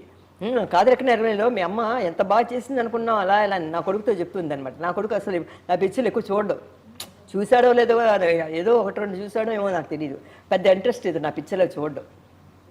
అంటే మా అమ్మ ఆర్టిస్ట్ గ్రేట్, అదొకటే. మా నాన్న గ్రేట్, మా అమ్మ గ్రేట్. మా నాన్న మా అమ్మలాగా ఎవరు రారు, వాళ్ళ పిల్లలకి అదే పేర్లు పెట్టుకున్నాడు.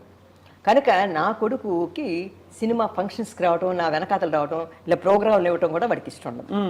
ఎందుకమ్మా నీకు ఇంకా హాయిగా మనవరాళ్ళతో వాళ్ళతో హాయిగా ఎంజాయ్ చేయి లైఫ్లో. ఇంకా డ్రెస్సులు వేసుకొని మనం ఆర్టిస్టు, ఇంకా నువ్వు 1964లోనే ఉండిపోయావు, నువ్వు నీ బుర్ర అదే అంటుంటా. లేదురా బాబు, అడుగుతున్నారా అలా మరీ అడుగుతున్నారు. ఒక ఆర్టిస్ట్ కదా, మనం వాడు పిలుస్తున్నప్పుడు ఆ మర్యాదకి మనం ఒక ఇంటర్వ్యూ ఇవ్వాలి కదా నాన్న. ఇంకా మళ్ళీ ఎప్పుడు ఇస్తాం, మన లైఫ్ అయిపోతుంది, ఇంకా మళ్ళీ మనం ఇవ్వాలన్నా కూడా ఈ లైఫ్, ఈ ఏజ్ అంటే ఓపిక. అవును, ఏజ్ చెప్పను, ఈ ఓపిక అంటే నేను ఎవరితో కూడా అమ్మా ఏజ్ ఎంత అని అడుగుతారు, చాలా రాంగ్ అని చెప్తాను నేను. వయసుతో పని లేదు నీకు, మనం కాళ్ళు చేయి బాగుందా, మనం యాక్టివ్గా ఉన్నామా, అది ఒకటే అడుగు నువ్వు. అవును, నేను 50 ఏళ్ళకి ఇలాగా అయిపోతే మనం 90 ఏళ్ళలాగా. అవును, నువ్వు 90 ఏళ్ళు వచ్చి ఇప్పుడు చూడండి, కృష్ణవేణమ్మ గారు ఇంత ఏజ్ వచ్చినా చక్కగా మనిషి వీల్ చైర్లో వచ్చినా నడవలేకపోయినా యాక్టివ్గా ఉంది, హాయిగా ఉంది. అంటే ఏజ్తో సమానం లేదమ్మా అంతే కదా మనిషికి. నువ్వు చిన్న వయసులోనే నువ్వు కుంటుతూ ఇలా ఎలాడిపోతే అది వేరే. మన ఓపిక ఉన్నంత వరకు మన ఏజ్ తక్కువే. చాలామంది అడుగుతారు మీ ఏజ్ చెప్పండి ఎంత అని. 100 ఏళ్ళు నీకేమైనా నష్టమా, నీకేమైనా కష్టమా, నాకు 100 సంవత్సరాలు అయ్యా, ఏం చేస్తావు నువ్వు? పోనీ 16 ఏళ్ళు 60 ఏళ్ళు అనుకో, 50 ఏళ్ళు అనుకో, ఏమైనా పెళ్లి కావాలా, పిల్లలు కనాలా? లేదు కదా, ఎందుకు నా వయసు, నేను లైఫ్లో సెటిల్ అయిపోయాను, హాయిగా ఉన్నాను అంతే. అదే మా వయసు. ఇప్పుడు మమ్మల్ని చూసి నేర్చుకోవాల్సింది ఏంటంటే, ఇంత వయసు వచ్చినా వీళ్ళు ఇలా యాక్టివ్గా ఉన్నారు, ఇలా ఇంటర్వ్యూలు ఇస్తున్నారు, ఇంత ఓపిక్గా చీరలు కట్టుకొని కూర్చున్నారంటే అది చూసి నేర్చుకోండి మీరు తప్పకుండా. అంతేగాని వాళ్ళ వయసు తేడా లేదు, నువ్వు మా వయసు వచ్చేదాకా కూడా నువ్వు యాక్టివ్గా ఉండు, అంతే కదమ్మా. అదే నేను చెప్తాను. ఈ కాలం పిల్లలు చిన్న వయసులోనే ఇలా ఏలాడిపోతున్నారు, 2-3 పిక్చర్లు యాక్ట్ చేసేసరికి ఇలా అయిపోతున్నారు. ఎన్ని పిక్చర్లు, చిన్న పుట్టిన దగ్గర నుంచి పెళ్ళి అయిందాక సినిమాలు యాక్ట్ చేస్తూనే. ఈ కాలం తరం హీరోయిన్లు ఎవరమ్మా మీకు పరిచయం, అంటే తెలిసిన వాళ్ళు? అందరమ్మా, అందరు పరిచయం. అందరూ నాకు ఫోన్ 2 రోజులకి ఒకసారి, అంటే చెప్పకూడదు, అంటే నాకు హైదరాబాద్ నుంచి వచ్చి జిమ్ర గారు కాంటాక్ట్లో ఉంటారు ఎప్పుడు కూడా. నేను చేయకపోతే రాజీ ఏం ఫోన్ చేయలేదని అడుగుతాడు ఆవిడ. సరోజాదేవి చెన్నైకి వస్తుంది, చెన్నైలో వెళ్ళింది, బయలుదేరుతున్నప్పుడే చెప్పేస్తుంది నువ్వు ఖాళీగా ఉండు నేను వస్తున్నానే. సరోజాదేవి, షౌకా జానకి అమ్మ, ఆవిడ భలే ఒకరోజు ఇక్కడికి వచ్చి వంట చేసి పెడతాడు ఎవరు. ఒకరోజు రాజీ మన ఇంటికి వచ్చి భోజనానికండి వెళ్ళాను, బిర్యానీ చేసి పెట్టింది ఆవిడ. ఎంత టేస్ట్గా వండుతుందండి జానకి గారమ్మ. ఇంత వయసు వచ్చిన ఆవిడ అన్నీ చేస్తుంది అన్నమాట పనులు. వంట చేసి ఆవిడ చేతి భోజనం చాలాసార్లు తిన్నాను. ఆవిడ ఇప్పుడు ఆవిడ బర్త్డేకి విష్ చేస్తాను, అప్పుడప్పుడు ఫోన్ చేస్తుంది, బోర్ కొడుతుందిరా కృష్ణ లేదు కదా అంటుంటుంది ఆవిడ. ఒంటరిగా అక్కడ ఉంటుంది, ఏదో కాలక్షేపం అది. అప్పుడప్పుడు వాళ్ళు ఫోన్ చేస్తారు, నేను చేయకపోతే ఏం చేయలేదని అడుగుతారు వాళ్ళు. అలాగా బెంగళూరులో భారతి, సరోజాదేవి, జానకమ్మ, తర్వాత చెన్నైలో వచ్చి కాంచన, వాణిశ్రీ రాత్రి కూడా మాట్లాడింది తను, వాణిశ్రీ, తర్వాత శారద, కేఆర్ విజయ, సచ్చు, వెన్నీరాడ నిర్మల, వీళ్ళందరూ ఉన్నారు కొంతమంది ఫ్రెండ్స్. వాళ్ళు ఎప్పుడు కూడా టచ్లో ఉంటున్నాం. ఎక్కడికైనా వెళ్ళాలంటే ముందుగా ఫోన్ చేసుకొని అందరం కలిసి వెళ్తాం. ఏ ఫంక్షన్కి వెళ్ళాలన్నా ఏదైనా పెడితే అప్పుడప్పుడు గెట్ టుగెదర్ అని. మా టైంలో కూడా, మీ టైంలో కాదు, మా టైంలో కూడా గెట్ టుగెదర్ అని ఉంది. మీరంతా ఎంజాయ్ చేస్తారు కదా గెట్ టుగెదర్ అని. మా వయసులో మీ ఎందుకు, మా ఏజ్ గ్రూప్ వాళ్ళందరం కలిసి గెట్ టుగెదర్ అని. మా ఇంటికి వైజంతిమాల వచ్చింది ఆవిడ, వైజంతిమాల గారు, వెన్నెరాడేంద్రంలో లత గారు, అందరూ వచ్చి, అందరం షీల మలయాళం ఆర్టిస్ట్, అందరూ తను కూడా చీరలని కంపేర్ చేసుకుని నా చీరేది నీ చీరేది కంపేర్ చేసుకోవడం కాదు, ఓపి నడుస్తున్నావా లేదా, అందరం బాగున్నావా లేదా, ఇది అది ఇది ఆ సంగతులు. ఇప్పుడు చీరలు ఎవడు ఓపిక లేదు కట్టుకోవడానికి. లత, షీల, అందరూ మేమందరం మీతో కుట్టి పద్మిని, తర్వాత వచ్చిన రోజారమని ఫోన్లో మాట్లాడుతుంటే తను, కుట్టి పద్మిని మాట్లాడుతుంది, అంటే మా తర్వాత వచ్చిన ప్రభ, అందరూ చాలామంది. చాలా గొప్ప స్టేజ్ ఆఫ్ లైఫ్ అమ్మా, ఒక వెలిగి స్టార్ లాగా ఇప్పుడు చక్కగా ఎంజాయ్ చేస్తూ మీకు కావాల్సినట్టు ప్రయాణిస్తూ మీకు కావాల్సినప్పుడు ఇంటర్వ్యూలు ఇస్తూ. మా అదృష్టం ఏంటంటే మీ జీవితంలోని కొన్ని విషయాలు వాళ్ళు తెలుసుకోగలిగాము. ఇంటర్వ్యూలు ఇచ్చే ఓపిక లేదు, ఇవ్వని అనుకుంటాను. ఎందుకంటే చెప్పింది నేను ఇంకా ఇంటర్వ్యూ మా బాబు కూడా ఇష్టలేదు. ఈ రోడ్లో ఇంతకుముందు చాలా కళకళలాడుతుండేది. చిరంజీవి గారు 3వ ఇంట్లో ఉండేవారు, ఆపోజిట్ వచ్చి విజయనిర్మల గారు, కృష్ణ, నరేష్ ఉండేవాళ్ళు. ఈ పక్కనేమో సుమలత, తను విజయశాంతి ఉండేవారు. ఇప్పుడు వాళ్ళందరూ అమ్మేశారమ్మా? అందరూ అమ్మేసి అందరూ హైదరాబాద్కి అక్కడికి వెళ్ళిపోయారు కదా అందరూ. ఎవరు లేరు కదా ఇక్కడ, ఎవరూ లేరు. మేము ఒక్కరమే పాత ఇల్లు ఇలా పెట్టుకొని ఇక్కడ ఉన్నాము. ఈ ఇంట్లో చేయి పెడితే రీమోడల్ చేస్తే మనం ఉండాలి. 11 బెడ్రూమ్స్ ఉన్నాయమ్మా ఇక్కడ. కాదు, 8 బెడ్రూమ్. 8 బెడ్రూమ్. అంటే కింద మీరు ఎంటర్ చూస్తారా, కింద పెడితే అది ఇంతకుముందు ఒక ఆఫీస్కి, కెనరా బ్యాంక్కి హౌస్ లీజ్కి ఇచ్చారు. అక్కడ 2 బెడ్రూమ్స్, ఒక డైనింగ్ హాలు, కిచెను, అన్ని బాత్రూమ్లు అన్నీ ఉన్నాయి కింద. తర్వాత ఇక్కడ వచ్చి అదేమో ఆఫీస్ రూమ్గా ఉండేది నేను వర్క్ చేస్తున్నప్పుడు.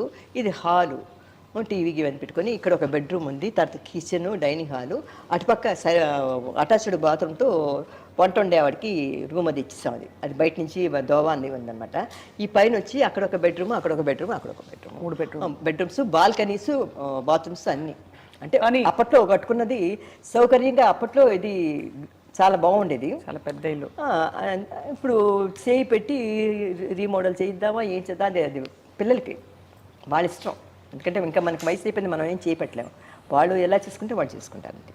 రాజేష్, మా షాప్స్ కూడా ఉన్నాయి ఇక్కడ పక్కనే. ఇక్కడ దగ్గరనా? తెలీదా? ఇక్కడ గంగా హోటల్ నుంచి పక్కనంతా, తర్వాత వచ్చి అక్కడ కోడంబాకం, ఉస్మాన్ రోడ్ కార్నర్స్ అంటే పాడుపడిపోయి ఉంటాయి. డిమాలిష్కి కేసు అది విన్ అయ్యాం. అది పడగొట్టేసి కట్టాలన్నమాట. ఇప్పుడు పడగొట్టామంటే ఎవడైనా ఏదైనా వేసేస్తాడని భయపడి అది అలానే ఉంచుతాం. పాడుపడిపోయి ఖాళీగానే ఉన్నాయన్ని. అది కనుక చేయి పెట్టలేదు మేము. నేను చిన్నప్పుడు వచ్చి అంటే టీనేజ్లో కృష్ణ కుచేలా పిక్చర్ యాక్ట్ చేసినప్పుడు టైఫాయిడ్ వచ్చింది నాకు. కృష్ణ కుచేలా అనే పిక్చర్లో కన్నాంబ గారును, సిఎస్ రాంజనేయులు గారును, పద్మనాభ అన్నారు. అంతమందిలో నేను ఒక కూతుని కన్నాంబ గారికి. ఆ టైంలో నాకు టైఫాయిడ్ వచ్చింది. టైఫాయిడ్ వచ్చి బాగా చలి జ్వరం లాగా వచ్చేసింది అనమాట. నైట్ పిల్లలు అందరం పడుకొని ఉంటాం. పడుకుంటే బాడీ ఎగురుతుంది అనమాట. కన్నాంబ గారు చేసి ఏంటి, నేనంటే చాలా ఇష్టం కన్నాంబ గారికి, చాలా ప్రేమ అనమాట ఆవిడకి. అంటే డాక్టర్ దగ్గర తీసుకోండి, జ్వరం వచ్చినట్లుంది అని పంపించి చూస్తే టైఫాయిడ్ నాకు. ఆ టైంలో నేను సేలంలో మోడర్న్ న్యూస్ అని స్టూడియో ఉంది, పెద్ద స్టూడియో. అవును, సేలంలో ఎంఏవి పిక్చర్స్ ఒక స్టూడియో, పెద్ద స్టూడియో, మోడర్న్ థియేటర్స్ అని అది ఆయన చాలా స్ట్రిక్ట్ అనమాట. ఆయన ఓనర్ వాళ్ళ కొడుకు కూడా ఫారెన్ లేడీని పెళ్లి చేసుకున్నారు, సుందరం అని. ఆ మోడర్న్ థియేటర్స్లో వచ్చి అప్పుడు ఒక పిక్చర్, తెలుగు పిక్చర్ తీస్తున్నారు. ఆయిరం తలై వాంగియ అపూర్వ చింతామణి అని ఒక పిక్చర్. అంటే 1000 తలలు తీసిన చింతామణి అని ఒక పిక్చర్ వచ్చింది కదా, అపూర్వ చింతామణి అని. అవును, ఒక్కొక్క తల తీసేస్తుంది, ఒక్కొక్క సమాధానం చెప్పమంటే. ఆ పిక్చర్లో ఒక్కొక్క ఊర్లో ఒక్కొక్క రాజకుమారి ఉంటుంది అనమాట. ఈ హీరో వచ్చి క్వశ్చన్స్ అడుగుతాడు అనమాట. ఫలానా ఇది వాడు ఏమయ్యాడు అనేసరికి వీడిని జైల్లో పెట్టించేస్తుంటుంది. కాంతారావు గారు ఫస్ట్ వచ్చి జగ్గయ్య గారిని వేశారు. వేసినప్పుడు ముక్కాల వరకు సినిమా అయిపోయింది, చాలా వరకు సినిమా అయిపోయింది. అందులో నాది ఒక సెపరేట్ సాంగు, తర్వాత హీరోతో డైలాగ్స్ ఉన్నాయన్నమాట. ఆ సాంగు అప్పుడే ఫ్రెష్గా ఉన్న నాకు ఒక 15-16 ఇయర్స్ ఉంటాయి. బొగ్గలు గిగ్గలు అని ఉండేదాన్ని. సినిమా ప్రివ్యూ చూసి తర్వాత జగ్గయ్య గారిని తీసేసి కాంతారావు గారిని పెట్టారు. అంటే ఏదో వాళ్ళకి ఏదో గొడవలు వచ్చి జగ్గయ్య గారిని తీసి కాంతారావు గారిని షూటింగ్ రీషూట్ చేస్తున్నప్పుడు నేను జగ్గయ్య గారితో మాట్లాడిన డైలాగ్స్ చూసి కాంతారావు గారితో మాట్లాడాలి. వాళ్ళు చాలా స్ట్రిక్ట్ అనమాట. వాళ్ళ స్టూడియోలో ఎలా అంటే సెట్లో ఆయన ఒక్కడికే చైర్ ఉంటుంది. ఆయనే డైరెక్టర్, ప్రొడ్యూసరు, స్టూడియో ఓనరు. మిగతా వాళ్ళందరూ షార్ట్ అయిపోయిన తర్వాత బయటికి వెళ్ళి కూర్చోవాలి, సెట్ బయటికి వెళ్ళి కూర్చోవాలి. వాళ్ళ పద్ధతి అది. నేను సాంగ్ చేశాను, చేసిన తర్వాత రీషూట్ వచ్చింది. ఎందుకంటే జగ్గయ్య గారిని తీసి కాంతారావు గారిని వేశారు కదా, రమ్మని ఫోన్ చేశారు. అప్పుడు నేను మంచి టైఫాయిడ్లో ఉన్నాను అనమాట. టైఫాయిడ్ అప్పుడే తగ్గి ఒక ఇదిలాగా సగంలో ఉన్నాను. వాళ్ళు ఫోన్ చేసి అప్పుడు రావాలి షూటింగ్కి, రీషూట్ అన్నారు. మా అక్క అయింది, మేము రాము.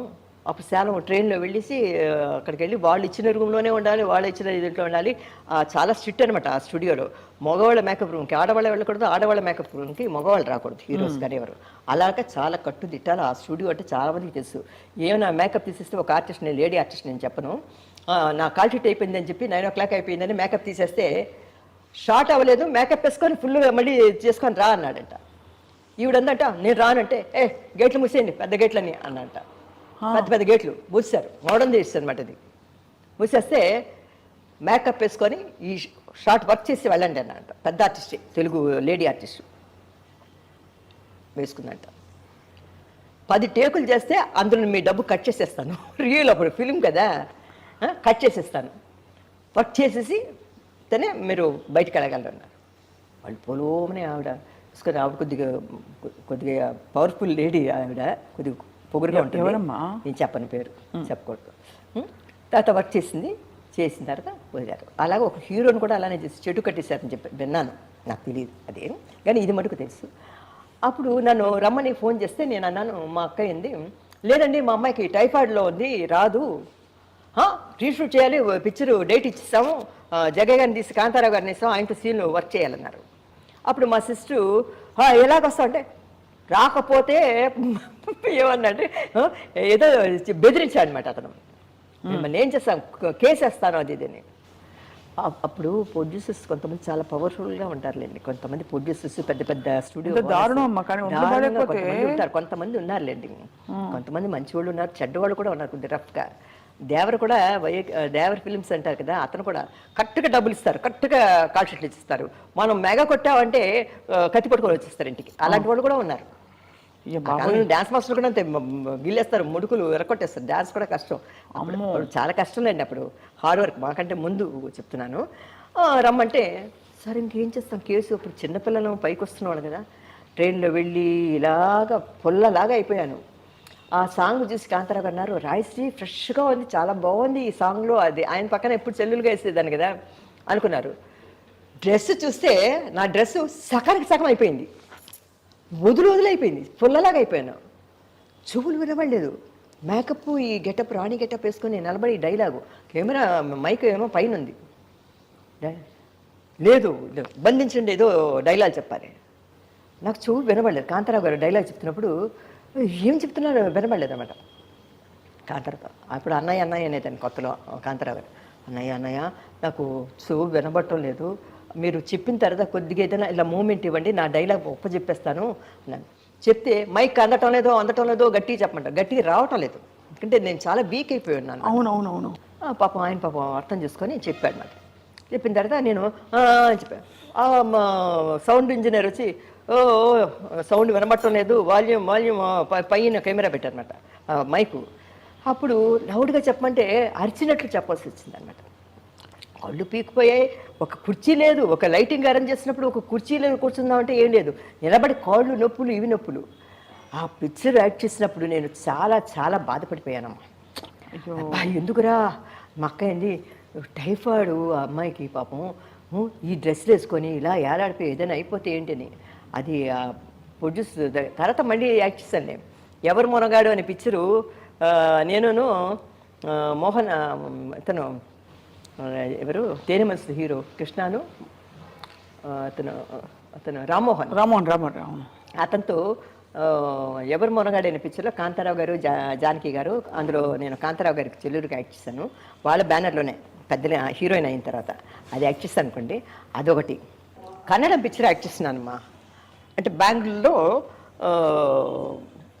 అది జూబ్లీ హిల్స్ నంది హిల్స్కి వెళ్ళే దీంట్లో కొన్ని షార్ట్స్నే నేను డ్రైవ్ చేయాలన్నమాట. అందులో ఆ పిక్చర్లో నేను చాలా రిచ్ గేడు. ఆ కన్నడ పిక్చర్లో ఒక రేస్కి వెళ్ళి బాగా గిడ్లు అంతా డబ్బులు ఒక బాక్స్లో పెట్టుకొని వస్తున్నప్పుడు రౌడీలు కొంతమంది చూస్తారన్నమాట. చూసి నా కార్ని ఫాలో అవ్వాలన్నమాట. వాళ్ళు ఫాలో అవుతున్నప్పుడు నేనే డ్రైవ్ చేసుకొని వెళ్ళాలి. అప్పుడు నాకు పెద్ద డ్రైవింగ్ రాదు. నేనేం చేస్తాను అంటే కార్ డ్రైవింగ్ చేసుకుంటూ కొద్దిగా పిక్చర్ కానీ నేర్చుకున్నాను. అది ఒక ట్యాంక్ బండ్ లాగా ఒక హైట్లో ఉంది, అక్కడంతా వాటర్ ఉంది, అక్కడ ఒక రో ఇలాగా కరువు చేసి ఇలా వెళ్ళాలన్నమాట. సరే డ్రైవ్ చేస్తూ అక్కడ బోర్డు అది ఉందన్నమాట, అక్కడ చాలా రిస్క్ డేంజరు స్లోగా వెళ్ళండి అని. ఆ కరువు ఇలాగ వస్తుంది అనమాట. ఎర్లీ మార్నింగ్ పెట్టారు షూటింగ్. నేను డ్రైవ్ చేస్తూ ఉంటే నేను స్లోగా వెళ్ళాను. కెమెరా ఎక్కడో లాంగ్లో పెట్టారనమాట, జూమ్ పెట్టారు. వాళ్ళు అన్నారు స్లోగా వెళ్తే కట్ అనేసి, అమ్మ లేదమ్మా కొంచెం స్పీడ్గా వెళ్ళాలి నువ్వు, ఎందుకంటే రౌడీలు వచ్చి నిన్ను ఫాలో అవుతున్నారు, నువ్వు స్పీడ్గా వెళ్ళాలి, నువ్వు కార్ డ్రైవ్ చేయన్నారు. స్పీడ్గా రా అన్నాను. సరేలే మార్నింగ్ కదా ఎవరు వస్తారు ఎవరు ఉంటారనేసి చక్కగా డ్రైవ్ చేసుకొని చక్కగా కరువు చేసుకొని నేరుగా వెళ్ళాను. వెళ్తుండేసరికి ఒక పొద్దున్న వాడు ఎవరు పోలీసులు వెళ్ళేసి ఏమి పెట్టలేదు, లాంగ్లో ఎక్కడో పెట్టుకున్నారు కెమెరా. ఒక లారీ వస్తుందన్నమాట. లారీని చూసేసరికి నాకు బ్రేకు క్లచ్ అది మీద కదా నాకు డ్రైవింగ్ షాక్ అయిపోయాను. షాక్ అయిపోయి ఇటు పక్క లెఫ్ట్లో తిప్పుదామంటే ఒక ఎద్దుల బండి వస్తుంది అనమాట. అమ్మ బాబు ఇటు పక్క లారీ ఇటు పక్క ఎద్దుల బండి అని చెప్పేసి ఇంకేం చేయలేక స్పీడ్గా లెఫ్ట్లో తిప్పిస్తాను. అక్కడ ఒక దెమ్మ ఉందన్నమాట, పెద్ద రాయి, కింద వాటర్ ఉందన్నమాట. ఈ కారు పోయి దెబ్బని దానికి తగిలి గాజు పెంకులన్నీ రాలిపోయి నేను అలా పడిపోయాను అనమాట. పడిపోయి నువ్వు ముక్కులోంచి రక్తం, రిబ్స్ దగ్గర దెబ్బ, అలాగా పడిపోయి ఉన్నాను. ఆ కెమెరామెన్ డైరెక్టర్ అంతా రాజశ్రీ క్లోజ్ అనుకున్నారు. అనుకొని పరిగెత్తుకుంటూ వచ్చారు. వచ్చేసరికి నా అవస్థ, ఆ ఫ్రంట్ గ్లాస్ అంతా విరిగిపోయింది, పెంకులు, ఒళ్ళంతా పెంకులు. మెల్లిగా డోరు ఇదైపోయింది అనమాట. స్టీరింగ్ వచ్చి బాగా ఇక్కడికి రిబ్స్కి తగులుకుందనమాట. బయటికి లాగి తీస్తే అని ఉంటాం. అప్పుడు గబుని డాక్టర్ దగ్గర తీసుకొని పోయి నన్ను మళ్ళీ అదేమిటంటే ఆ పిక్చరు డేట్ ఇచ్చేసారు, రిలీజింగ్ డేట్ ఇచ్చేసారు అనమాట. ఇది అయిన తర్వాత నంది హిల్స్ వెళ్ళి అక్కడ ఒక సాంగ్ నాకు హీరోకి, హీరో వచ్చి నన్ను టీచ్ చేస్తుంటే నేను అటు ఇటు చూస్తూ వెళ్ళాలన్నమాట. అప్పుడు ఈ యాక్సిడెంట్ అయ్యింది కదా, డాక్టర్ దగ్గర తీసుకు మా అక్క ఏంటి మేకప్ రూమ్లో ఉంది, మళ్ళీ నెక్స్ట్ అక్కడికి వెళ్ళాలి కదా డ్రెస్ చేంజ్కి, వాటికి అన్ని నగలు గిగులు అన్నీ రెడీ చేసి పెట్టుకుంటుంది అనమాట. మా సిస్టర్ రాలే, 2-3 షాట్లే కదా, ఇది అయిపోయిన తర్వాత మనం నంది హిల్స్ సాంగ్ ఉంది కదా, పిక్చర్ వెళ్ళి ఇంకా 2-3 సీన్లు ఉంటే ఫినిష్ చేసి వెళ్ళిపోవచ్చని. అప్పుడు అంతా దులుపుకొని ఏదో మందులు గిందులు ఇచ్చాడు, ఆ ముక్కు అంతా ఇచ్చేసిన తర్వాత రూమ్కి వెళితే ఒక స్మెల్ వస్తుంది కదా మెడిసిన్. మా అక్కని ఏంటి మందు వాసన వస్తుంది అంటే మెడిసిన్స్ అది ఏం లేదు చిన్న యాక్సిడెంట్ అంటే అయ్యో ఏంటి అనేసరికి 1972 అది, మా అమ్మ చచ్చిపోక ముందు అనమాట. అదే ఇంకా చెప్పలేదు అప్పుడు ఫోన్లో, అది చెప్తే మా అమ్మ కంగారు పడిపోతుందని చెప్పలేదు. అది అయిన తర్వాత కొద్దిగా రెస్ట్ తీసుకొని అమ్మ నంది హిల్స్లో షూటింగ్ అది అన్నారు. అంటే సరే అని అప్పుడు కొద్ది వయసు ఉంది, చిన్నపిల్లలు కనుక హుషారు కనుక ఫ్రెష్ అప్ అయిపోయి అక్కడికి వెళ్ళి ఆ షూటింగ్ నడుస్తుంటే ఈ రిబ్స్ ఒత్తుకుపోయిందేమో, పెయిన్ అనమాట, రెండు అతుక్కు రిబ్స్. అప్పుడు నేనేం చేశాను అంటే ఒక హ్యాండ్ బ్యాగ్ ఒకటి ఉంది తగిలించుకొని నేను కోపంగా ఇలా వెళ్ళిపోవాలన్నమాట. హీరో వెనకతల పాట పాడుతుంటాడు, ఆ హ్యాండ్ బ్యాగ్ ఇక్కడ పెట్టుకొని నొక్కుని చెయ్యి ఇలా పెట్టలేం కదా. అప్పుడు నడుస్తూ వర్క్ చేస్తాను, ఆ సాంగ్ అయిపోయిందంట. వాళ్ళు కొద్దిగా మేనేజ్ చేసి ఇటు నుంచి అటు నుంచి కెమెరాలు పెట్టి తెలుసు కదా మన దీంతవరకు తీసి క్లోజప్లో అవి తీసి ఫినిష్ చేశారు. అదంతా అయిపోయింది. అయిపోయిన తర్వాత ఆ పిక్చర్లో నేను చచ్చిపోతాను అనమాట. హీరోయిన్ చచ్చిపోతుంది. చచ్చిపోయిన తర్వాత ఈ హీరో ఏం చేస్తా అంటే ఈ డెడ్ బాడీని తీసి ఏదో ఒక నదిలో పడేస్తాడు అనమాట, పడేయాలి. అది సీను. బెడ్లో పడుకొని ఉంటాను, పడుకుంటే తీసి తన షోల్డర్లో వేసుకొని మెట్లు దిగి కార్ డిక్కీలో పెట్టాలన్నమాట. అప్పుడు ఏం చేశాడంటే అతను వేసుకున్నాడు, భుజాన్ని వేసుకున్నాడు, కరెక్ట్గా రిబ్స్ వాడి షోల్డర్లో పడింది. శ్రీనాథ్ అని కన్నడ హీరో. నాకు నేను చచ్చిపోయిన సీన్ నాది, డెడ్ బాడీ, మాట్లాడకూడదు, అనకూడదు, అనకూడదు, ఇలా వేలాడిపోయి ఉండాలి. నేను అంటున్నాను, అయ్యో అని నాకు తట్టుకోలేకపోయాను అనమాట. తర్వాత మెట్టు దిగుతున్నప్పుడు ఆ జర్క్ వస్తుంది కదా, అప్పుడు రిబ్స్ బాగా పెయిన్ అయిపోయింది అనమాట. చచ్చిపోయి అమ్మ బాబోయ్ చచ్చిపోయినట్లు యాక్ట్ చేయడం ఎంత కష్టం రా బాబు అనుకొని తాత నన్ను ఉంచి అడ్డికిలో ఇలా పెడతాడు. పెట్టేసరికి ఇట్లా ఫోల్డ్ చేసేసరికి అప్పుడు ఇక్కడ రిబ్స్ దగ్గర ఇదవుతుంది కదా ఇక్కడ. ఇప్పటికే నా కొడుకు ఎప్పుడైనా అమ్మ అని కావాలించుకుంటే ఇక్కడ నొప్పి వచ్చేస్తుంది నాకు. రిబ్స్, ఆ రిబ్స్ నలిగిపోయి ఉన్నాయి అనమాట. అది ఆ కండ అప్పుడు ఏదో ఫ్రాక్చర్ అయింది అనుకుంటే డాక్టర్ అన్నాడు, అమ్మ రిబ్స్ ఇది కావద్దు, అందులో మధ్యలో కండ ఇది అవుతుంది అన్నారు.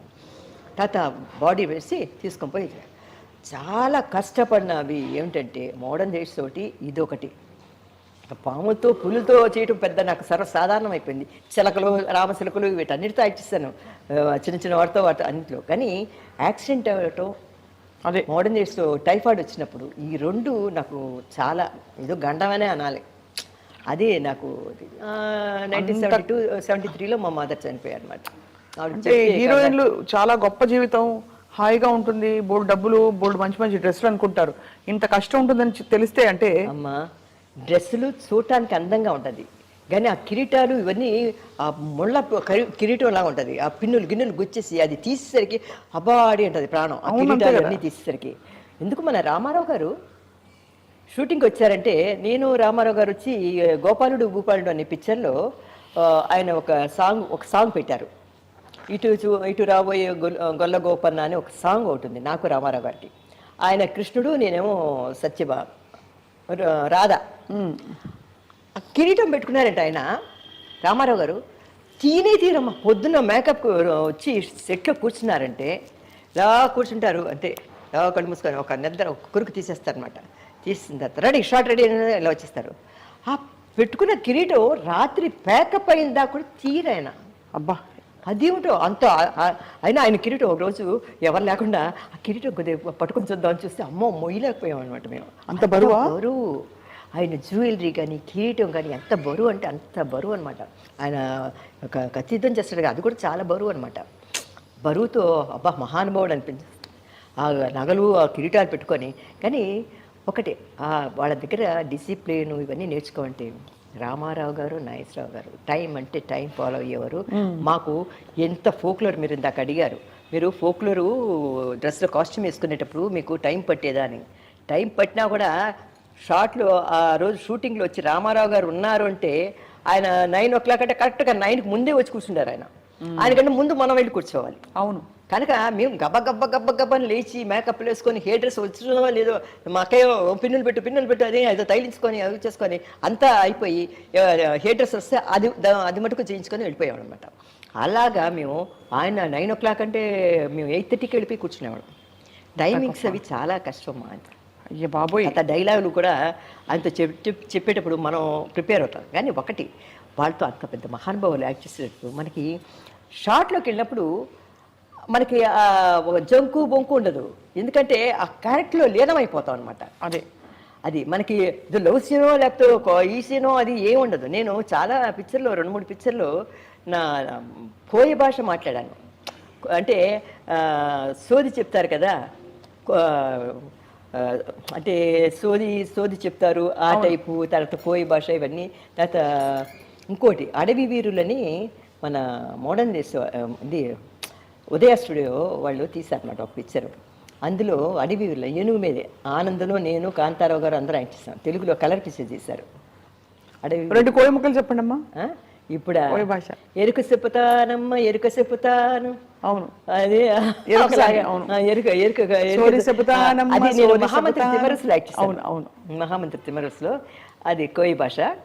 తర్వాత కోయి భాష, ఆ భాష, అన్ని భాషలు. తర్వాత మన అప్పలమ్మలు ఉంటారు కదా, అప్పలమ్మ క్యారెక్టర్ కూడా యాక్ట్ చేస్తాను నేను. ఏంటి దొరికితే దొంగలు అనే పిక్చర్లో డూయల్ అనమాట. ఒకటేమో ఎయిర్ హోస్టెస్, ఒకటి వచ్చి అప్పలమ్మ క్యారెక్టర్. అదే అదే ఏందల్లే వాళ్ళకో ఏంది బి అని అంటారు కదా, ఓరమ్మి అంటారు, ఒకలాగా మాట్లాడతారు కదా. వైజాగ్ సైడ్ అప్పలమ్మ లాంగ్వేజ్ అది ఒకలాగా ఉంటుంది. మాకు చేపల వాళ్ళు వస్తారు కదా, కొప్పి పెట్టుకొని, అవునవును, ముక్కు బులాకి ఒకటి పెట్టుకొని వస్తారు. అదంతా ఆ కాలం అంతా బాగుండేది. వెలిగారమ్మా మీరు. అవి స్వీట్ మెమరీస్ అండి, అవన్నీ మర్చిపోలేవు. ఆ పిక్చర్లు చూస్తుంటే ఆ పాత జ్ఞాపకాలన్నీ వస్తుంటాయి అనమాట. హార్డ్ వర్క్ అది. మీరు అనుమతిస్తే మీ ఇంట్లో ఫోటోలు మేము డెఫినెట్గా తీసుకోవాలి. అయ్యో తప్పకుండా తీసుకోండి. థ్యాంక్ యూ సో మచ్ అమ్మా, ధన్యవాదాలు మీకు, నమస్కారం. మీ సమయం, మీ అమూల్యమైన ఎక్స్పీరియన్సెస్ని అండ్ అంత చిరునవ్వుతో ఇంత ఆలస్యమైనా కూడా మాతో పంచుకున్నందుకు మీకు ధన్యవాదాలు. థ్యాంక్స్, చాలా సంతోషం మిమ్మల్ని అందరినీ చూసే అవకాశం ఈ సందర్భంగా దక్కినందుకు. ఆడియన్స్ కూడా మమ్మల్ని చూసి ఇప్పుడు దాకా మమ్మల్ని మెచ్చుకుంటున్న మా ఫ్యాన్స్, అభిమానులు, అంటే ఇంత వయసు వచ్చినా కూడా మమ్మల్ని చూసి పలానా వాళ్ళు ఉన్నారు, ఇంకా బతికే ఉన్నారని అనుకుంటూ వాళ్ళు మమ్మల్ని చూసి ఆనందిస్తున్నారు కదా, మా ఏజ్ గ్రూప్ వాళ్ళందరికీ కూడా నా నమస్కారాలు.